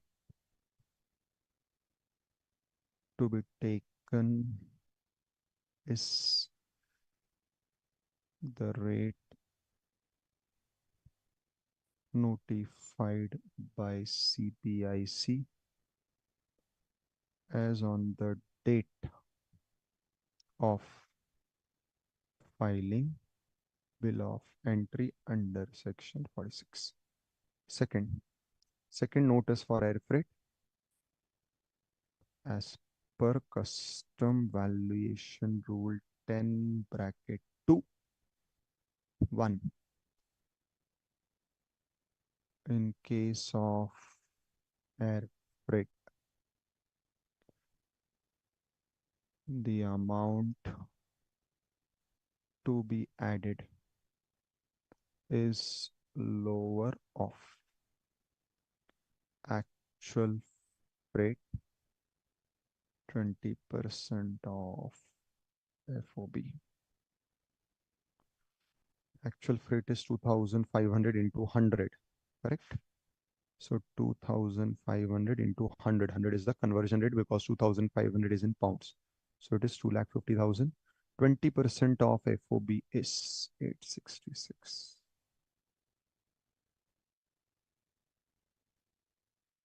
173,200.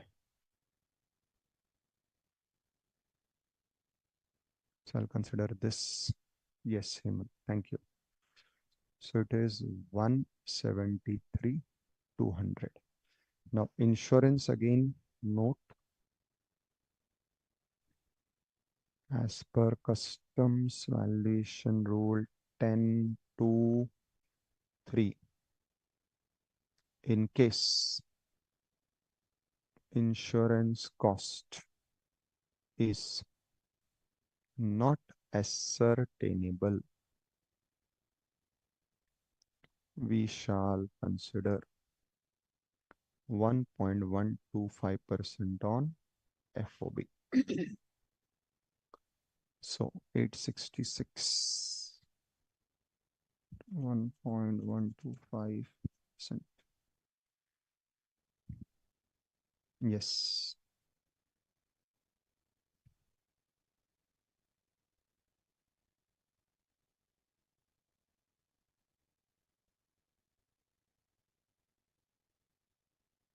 Correct.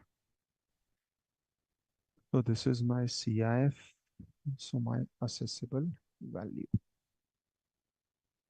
plus 66.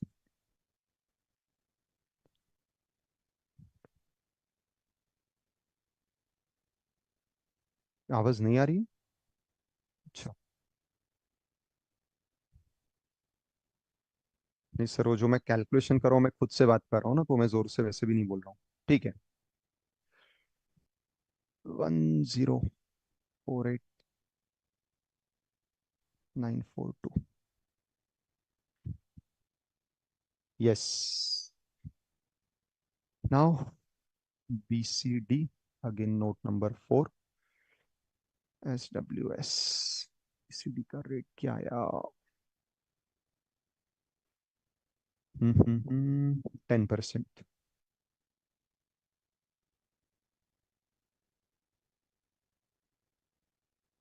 Again, I'll write a note for BCD. What is the note?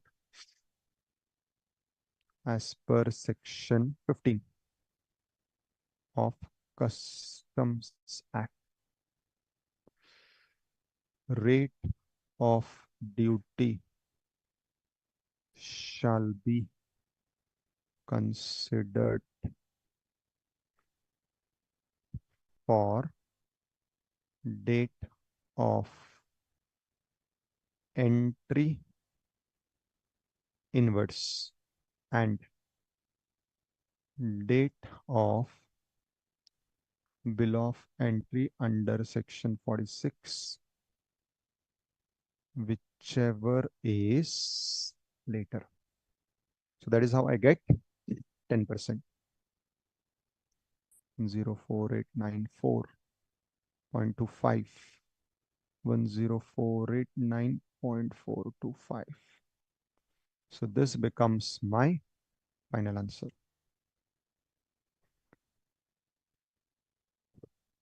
Total import value. Make a total. How much it comes to?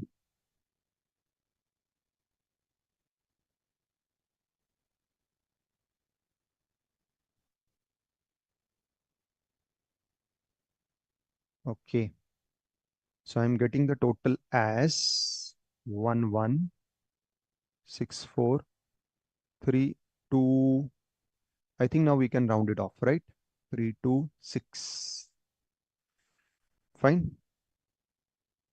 And then IGST 12%.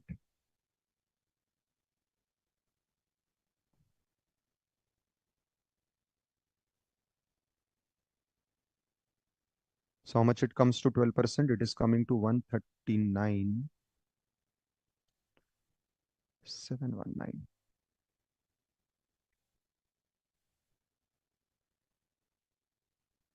Correct. So this gives me my total import value, and also I can find out total customs duty. Right, students? I hope you're getting the answers, you're understanding what we are doing. If there is any doubt, please feel free to ask, right?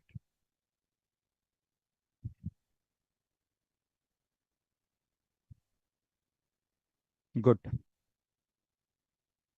Let us proceed. Hmm.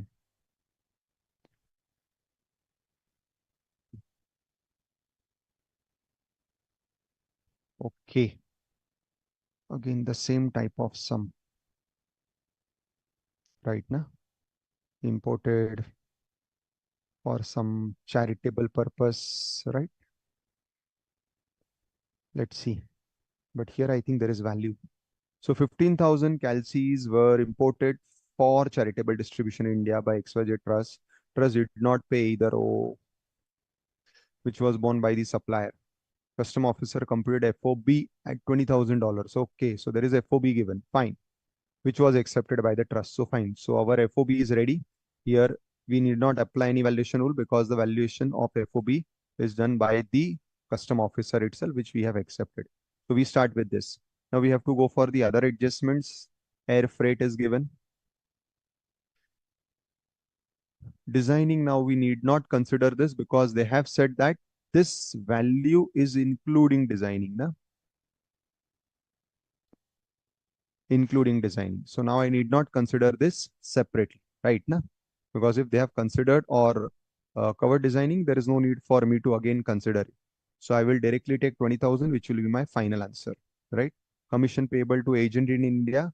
Is this in rupees? Yes, this is in rupees. This will also be added because it is not said that this is buying commission. Now again, I have to decide on certain things. Exchange rate notified by CBIC and rate of basic duties as follows. Date of bill of entry, 8th September, on which these are the rates.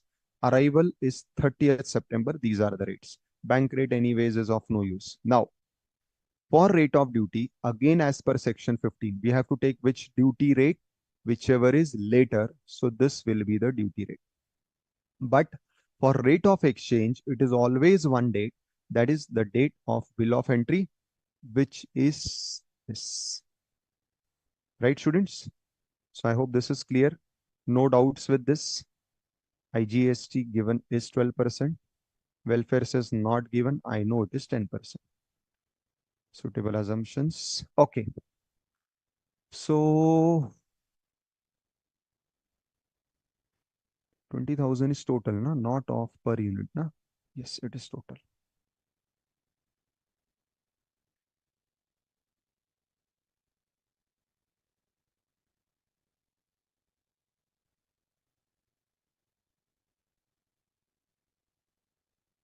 Calculation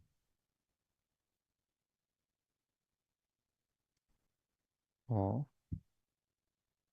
customs duty. Fine. FOB given by the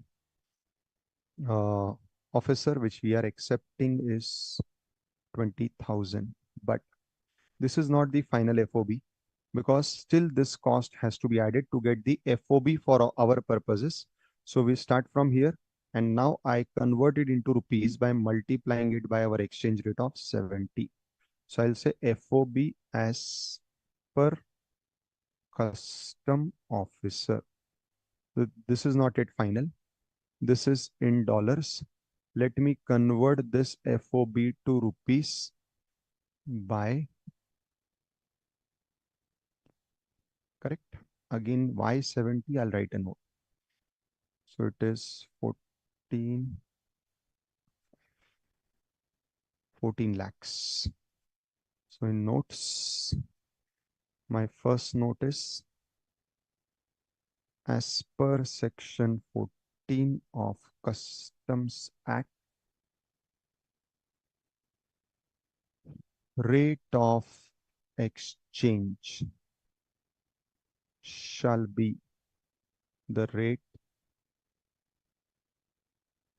notified by CBIC on the date of filing of bill of entry under section 46. So this is the only date which we consider when we are talking about rate of exchange, plus commission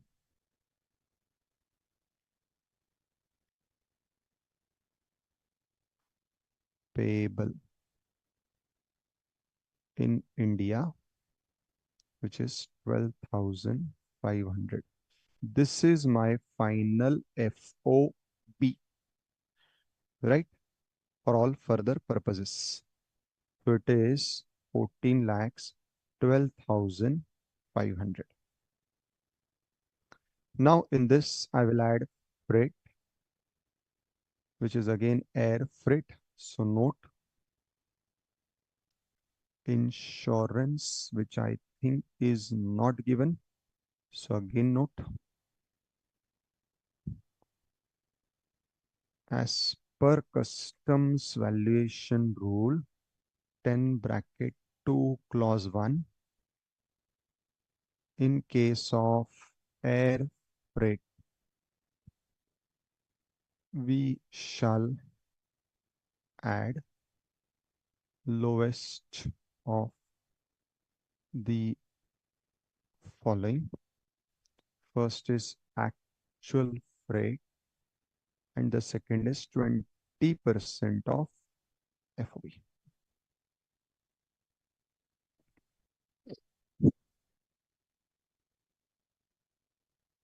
$4,500 into 70.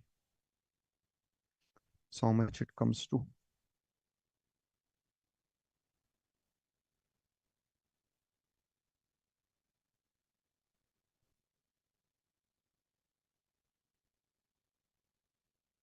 $3,150. Yes. 315. And 20% of this FOB is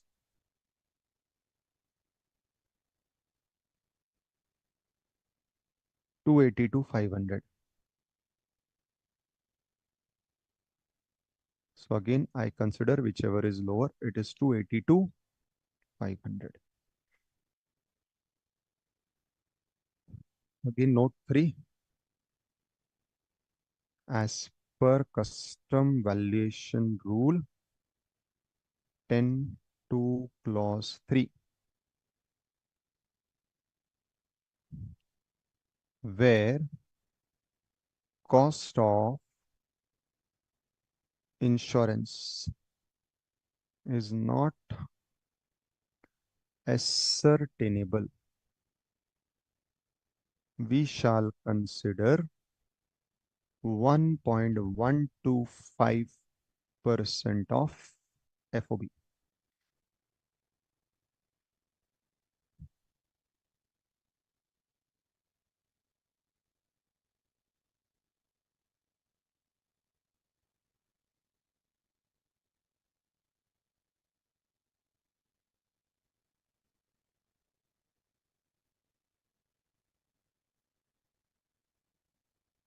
One five eight nine zero. Correct. 15,891. Let us not get into the decimals. So this gives me my CIF, which is also my assessable value, on which I will compute the BCD, again note, SWS total, on which I'll compute IGST. So what is this total?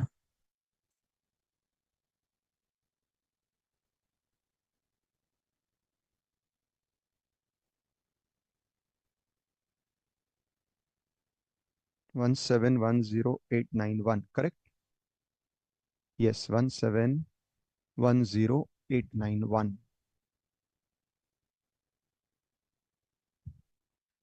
What was our BCD? 10%.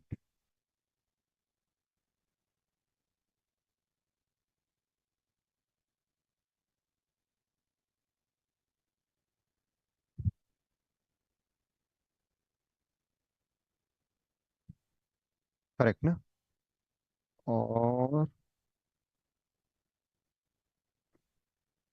there is something wrong. 171.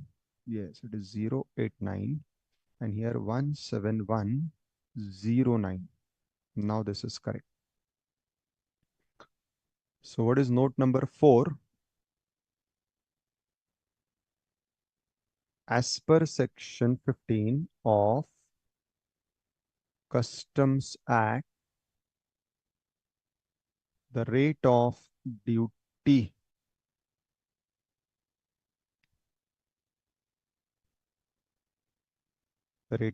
basic custom duty shall be taken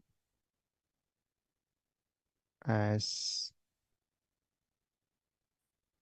latest of date of entry inwards and date of filing bill of entry under section 46. Fine. So what is my total? Yes, 1899089.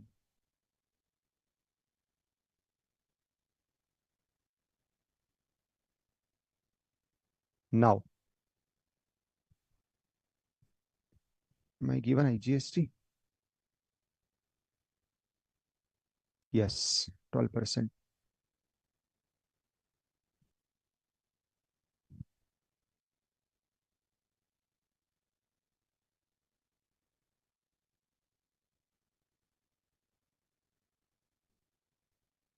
So how much is 12%?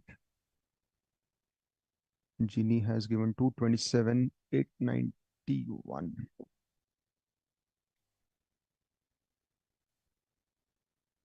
Yes. And the total of the two, 21, 26, 980. Good. So what is the total customs duty? It is 416. 416. Okay, 089. Somebody has given this in the answer. Okay.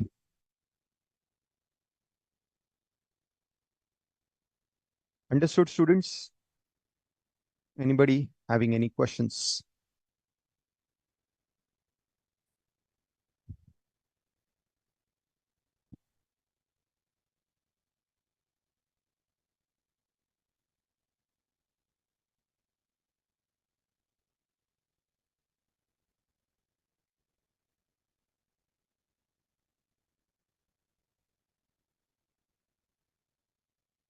Sir commercial level करने का क्या मतलब हुआ? बेटा मैंने आपको बताया था ना कमर्शियल लेवल, कि मैंने भी यस सर। मैन्युफैक्चरर से परचेज किया है, आपने भी परचेज किया, तो सेम कमर्शियल लेवल हो गया। पर मैंने मैन्युफैक्चरर से परचेज किया और आपने रिटेलर से परचेज किया, तो वो सेम कमर्शियल लेवल नहीं होगा ना। सर एक करेक्ट। चीज और जी बोलिए ना सर। बेटा, पूछिए अम, पूछिए। सर जैसे सेम क्वांटिटी है, सेम आइडेंटिकल लेवल है गुड्स का, बट हमने हम्म। डिफरेंट कंट्री से परचेज किया है, तो इसमें वैल्यू तो डिफर हो जाएगा ना? हाँ तो बेटा, अगर आप आइडेंटिकल और सिमिलर गुड्स का डेफिनेशन पढ़ते हो ना, जो हमने पढ़ा था वैल्यूएशन के वक्त, चलो मैं आपको दिखा देता हूँ। तो उसमें कंडीशन है कंपल्सरली, हम उसी को आइडेंटिकल और सिमिलर कहेंगे बेटा, which is purchase from the same country. तो ये देखो, आइडेंटिकल गुड्स के डेफिनेशन में पहला तो बोला it is same in all respect, और इट शुड बी, दूसरा condition purchase in the same country. Same चीज तो अगर आप सिमिलर गुड्स के भी इसमें देखोगे, तो जो पूरी तरह से सिमिलर नहीं है, मगर बाकी कैरेक्टर वाइज और फंक्शन वाइज वो सेम है, और फिर सबसे बड़ी बात, produce in the same country. तो अगर ये अलग अलग कंट्री में बने हुए हैं बेटा, तो फिर वो आइडेंटिकल और सिमिलर गुड्स में नहीं आते, फिर आपको आगे वाले वैल्यूएशन रूल में जाना है, जो कंप्यूटेड वैल्यू और डिडक्टिव वैल्यू रूल है। ठीक है ना बेटा। ठीक, thank you sir. Hemant is asking sir if you don't write the rule numbers. नहीं बेटा हेमंत, ये जो इंपॉर्टेंट वाले आपके एडजस्टमेंट्स हैं ना आपके, उसके लिए it is compulsory, I will say that you should write the rule numbers. Because जो मार्क्स मिलेंगे 6 to 8 मार्क्स का, जैसे मैंने कहा था आपको क्वेश्चन आएगा, उसमें बेटा rule number plays a role. So थोड़ा सा you have to take efforts Hemant to learn the rule numbers, right. चलिए।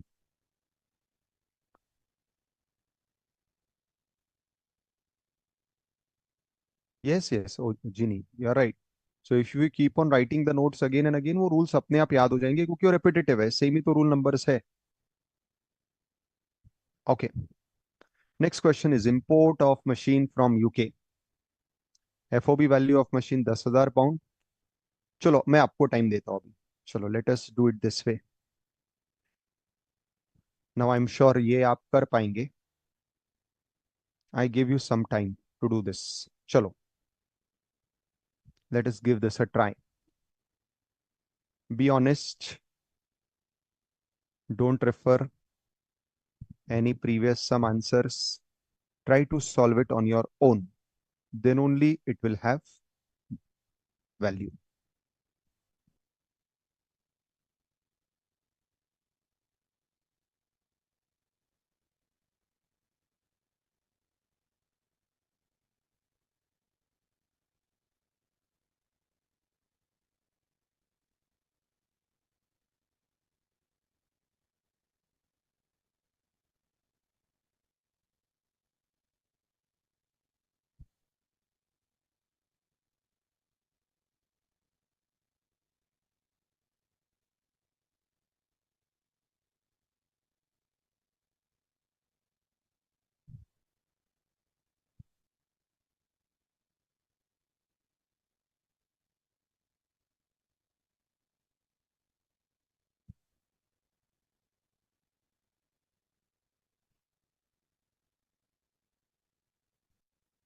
शांति से करो, ध्यान से करो।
Ginny has given one answer.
Chalo, let us just cross check.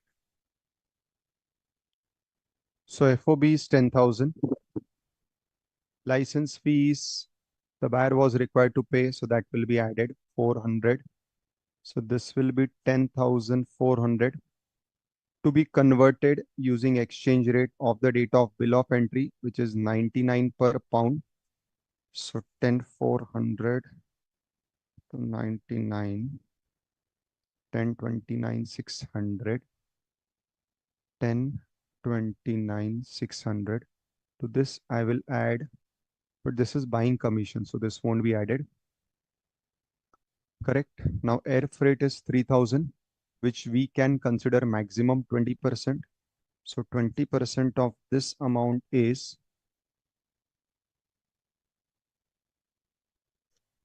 2,05,920, and 3,000 into 99 is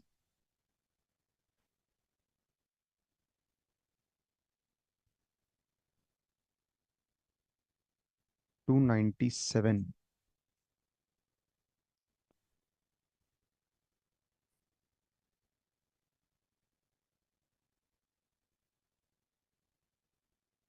So I'll take 20%, which is lower. 20% of FOB. Insurance not available.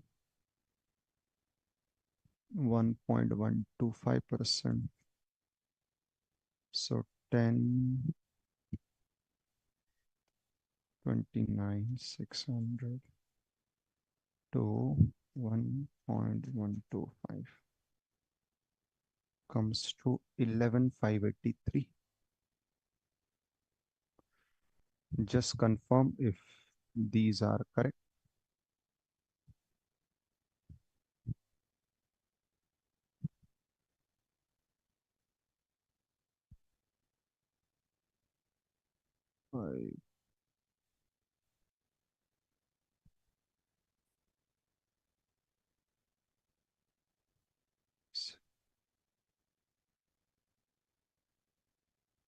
Is this correct?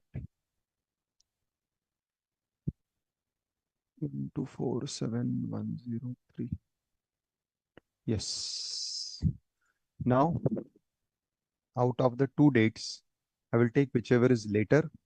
So 25th May, 20th May. So this is whichever is later. So my BCD rate would be 10%. 10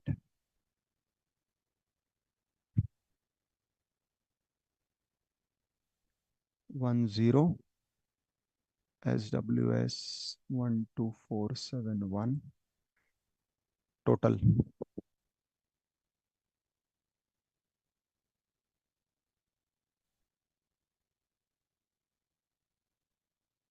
I added na beta. 400 I added na here. Hemant.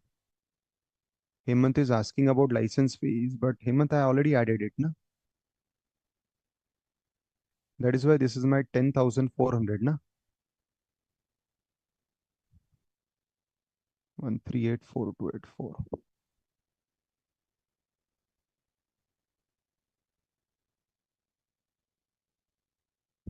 IGST.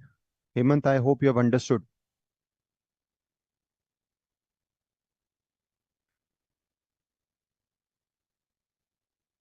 Freight should be 10,000. How beta Hemant freight 10,000? Beta FOB of machine is 10,000. How can freight be 10,000?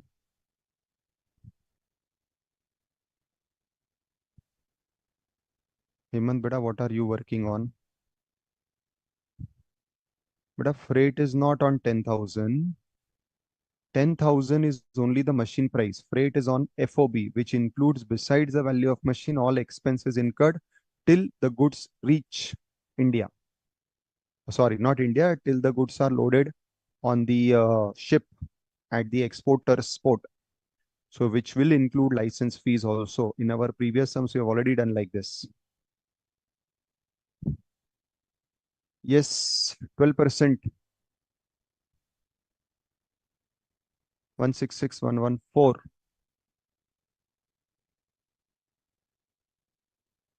So I get the answers. Correct? Everybody understood? Hemant, I hope your doubts are cleared, beta. Anila, Mamta, Vignesh, everybody. So, final answer 204142 is customs duty. 204142. Is it right? I'm having so many answers on the screen. Out of this, which one is right? Give me the final answer, student. What is the total customs duty now?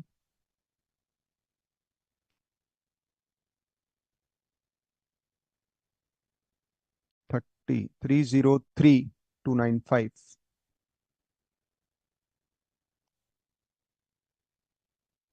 This is the final answer of customs duty. Yes, correct. 1550398.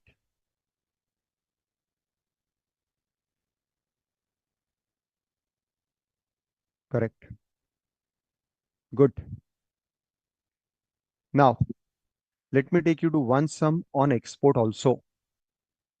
Though exports are very rarely asked because there is no duty on exports, but still we need to be prepared for export also. Now for export also the rule is same. The only difference is in case of export, we don't find out CIF. Why? Because again, go back to section 14 where we read, we want the price at the time and place of import as well as export. So let me take you back so that you'll appreciate what I'm trying to say. So for the purpose of Customs Tariff Act or any other law for the timing, for the value of import goods and export goods shall be the transaction value. So even for export goods, the value has to be transaction value, which is to say the price paid or payable for the goods when sold for export to India for delivery at the time and place of exportation. Now, for export from India for delivery and at the time and place of exportation, exportation place is India, and in India the value is FOB. Here I will not add insurance and freight, because if I add insurance and freight, it will become the value at the port of my buyer who is sitting outside India. Please understand, in case of import, we were taking CIF because we wanted the value at the place of import, which is India. So FOB is the value at the port of the foreign exporter. In that I add insurance, in that I add freight. The goods reach my port, it is CIF. So for import, it is CIF. But for export, when you want the same answer, you want the price for delivery at the time and place of exportation. Place of exportation is India. So we want the price at our port, which will be the FOB price only. So students, keep this in mind. Whenever it comes to export, we don't add freight insurance. I hope this is clear. You'll remember this. Correct, na? Now, section 15, dealing with rate of duty, what it says, in case of export, sorry, not 15, 16. 15 was for import. So in case of export, the rate of duty is the rate on the date on which the proper officer makes order permitting export. So it is simply the date of passing of order by the proper officer, not whichever is later, like how we had in case of imports. So that rule, to take whichever is later date, date of entry inwards, or date of filing bill of entry, whichever is later, is applicable only for imports. For exports, there is only one date for the purpose of rate of duty, and the date is the date of passing of order by the custom officer allowing you clearance. I hope this is clear, right? Now with all this is at the back.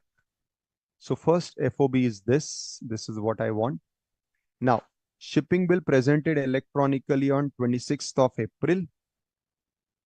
Proper officer pass order permitting clearance on 4. So for me, for the rate of duty, it is going to be 4th of May. That is the date of passing of order.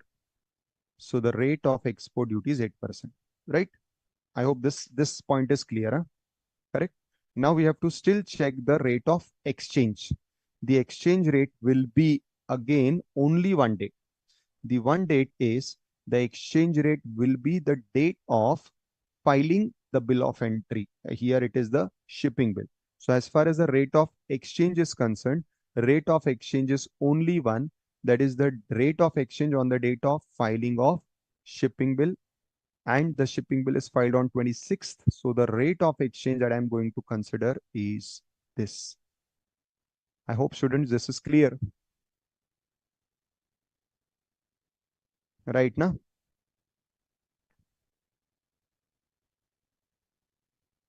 Good. So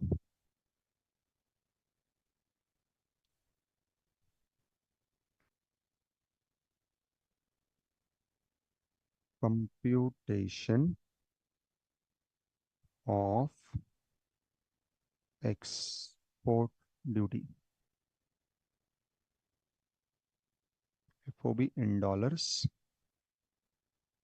No need to add insurance freight. How much is FOB? 1 lakh. And the rate of exchange is 70.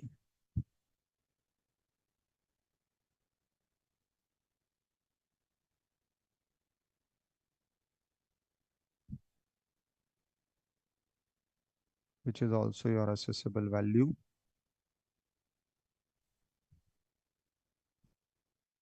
At the rate of 70, so it comes to 70 lakhs. But notes, as per section 14 of Customs Act, the rate of exchange shall be notified by CBIC on the date of filing of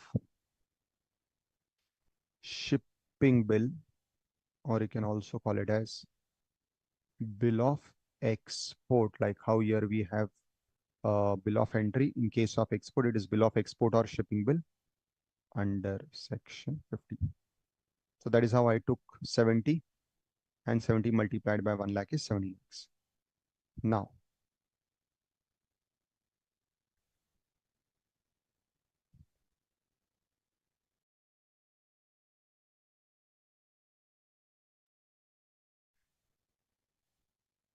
export duty. Now, as per section 16,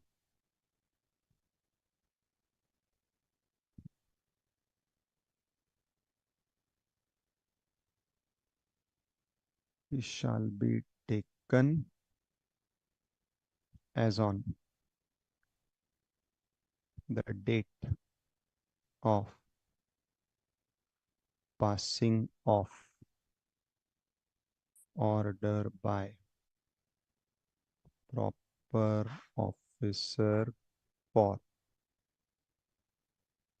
clearance of goods. Correct? The proper officer pass order permitting clearance, etc. on 4th May. 4th May, the rate is 8%. And here there is no SWS, so there is no surcharge.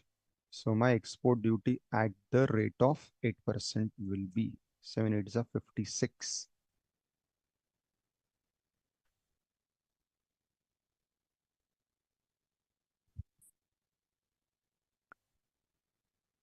Right, students?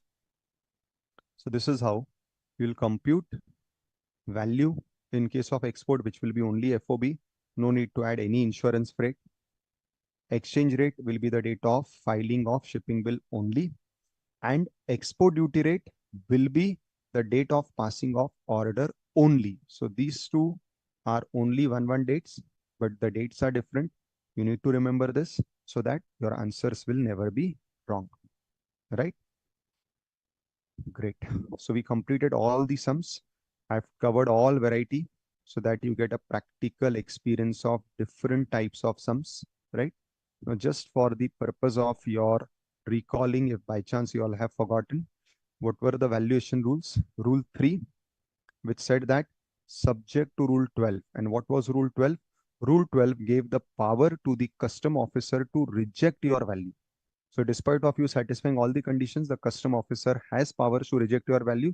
In that case, your transaction value will be rejected and the value will be taken by the custom officer. That value will be adopted. For that, we again have separate rules, how that particular value will be adopted by custom officer and how or when he can reject your value. For that, you have detailed rules.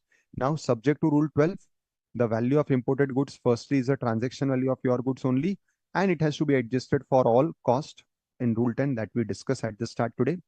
Then it further says that the value of imported goods under this sub-rule shall be accepted provided.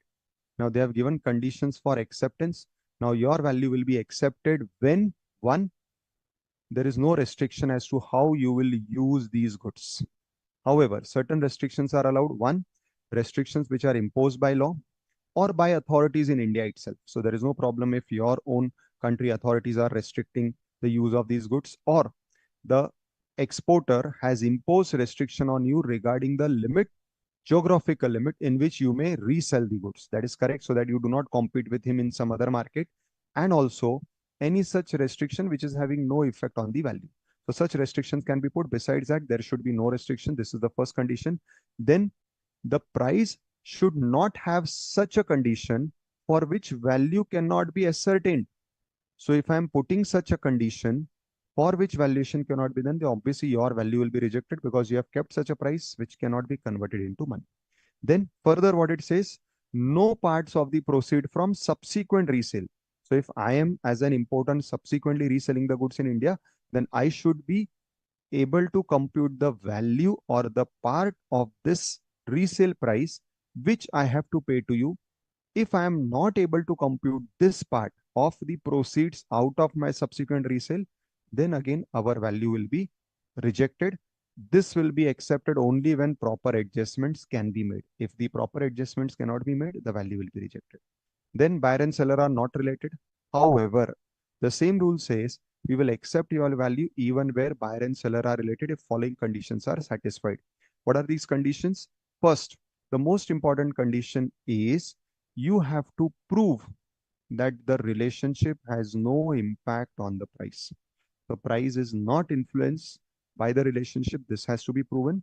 Now, how this can be proven? For this, I as an importer has to demonstrate. Demonstrate means give examples or give some proofs that the value which is declared by me is very close to the following values. What are these values? These are the values that you are going to get in the further valuation rules. One, it is very close to the value of identical goods or the value of similar goods which are sold to unrelated buyers. Or it is similar to the deductive value which we are going to find, or it is similar to the computed value. If all this is explained, then our value, even though we are related, will be accepted. Then subrule 4 says that in case you cannot take the value of your goods, that is your transaction value is rejected, then you will find value by proceeding with the further rules sequentially, 4 to 9. In this rule 4, we discuss value of identical goods, which means same goods imported at or about the same time at same commercial level, same quantity level. However, where same commercial or quantity level is not available, you need to make adjustments, and also you need to adjust for all the costs and charges that we studied in rule 10 bracket 2. And if there are any differences in the distance in the means of transport, that has to be adjusted. Where more than one values are found of identical goods, you will take lowest. Now see, you'll understand these rules much better now because we have just solved a practical sum on this. Then if identical goods are not available, then check if similar goods are available. What are similar? Similar goods are not the same goods which you have imported. The same goods which you have imported are identical.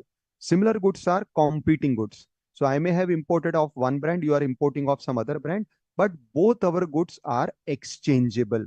Exchangeable means if my brand is not available, people are ready to buy your brand, means our goods are same. Like in the market, when you go to buy bread you may find of 2-3 different manufacturers or 2-3 different persons, but more or less the bread is same. So far as, let us say, you are buying the bread of the same category, that is whole wheat bread or multigrain bread or the normal bread. So let us say whole wheat bread, you are buying either of X or Y or Z, for you it is same. So these are similar goods. Now for similar goods also, what it says, the transaction value of the similar goods shall be accepted provided they are imported at or about the same time as your goods. And again, it says all the restrictions, conditions which we studied above for identical goods shall apply here. Now, rule 6 says that till now you proceeded in 3, 4, 5. 3 was your value, 4 was identical goods value, 5 is similar goods value. Now, if this could not be done, then the next two rule sequence may not be sequentially, you may reverse them. So either I can take 7 first or I can take 8 first. Now, what is 7? 7 is deductive value, which means you find out the price. So once I import the goods, I have to find out the price at which these goods get sold in India. So I have to find out the price of these goods at which they get sold in India. Now, I want to find out the unit price at which these goods are sold in India. They have said that find out the unit price at which the greatest aggregate quantity is sold. But this is the price at which they are sold in India. So this price is not taken as it is. It will be adjusted by making some deductions. What are they? First deduction is for, they are using the word commission. I'll say use the word profit. It is easy to understand. So whatever profit margin is added on these goods after import, that is to be deducted. Also, we add some share for expenses, that has to be deducted.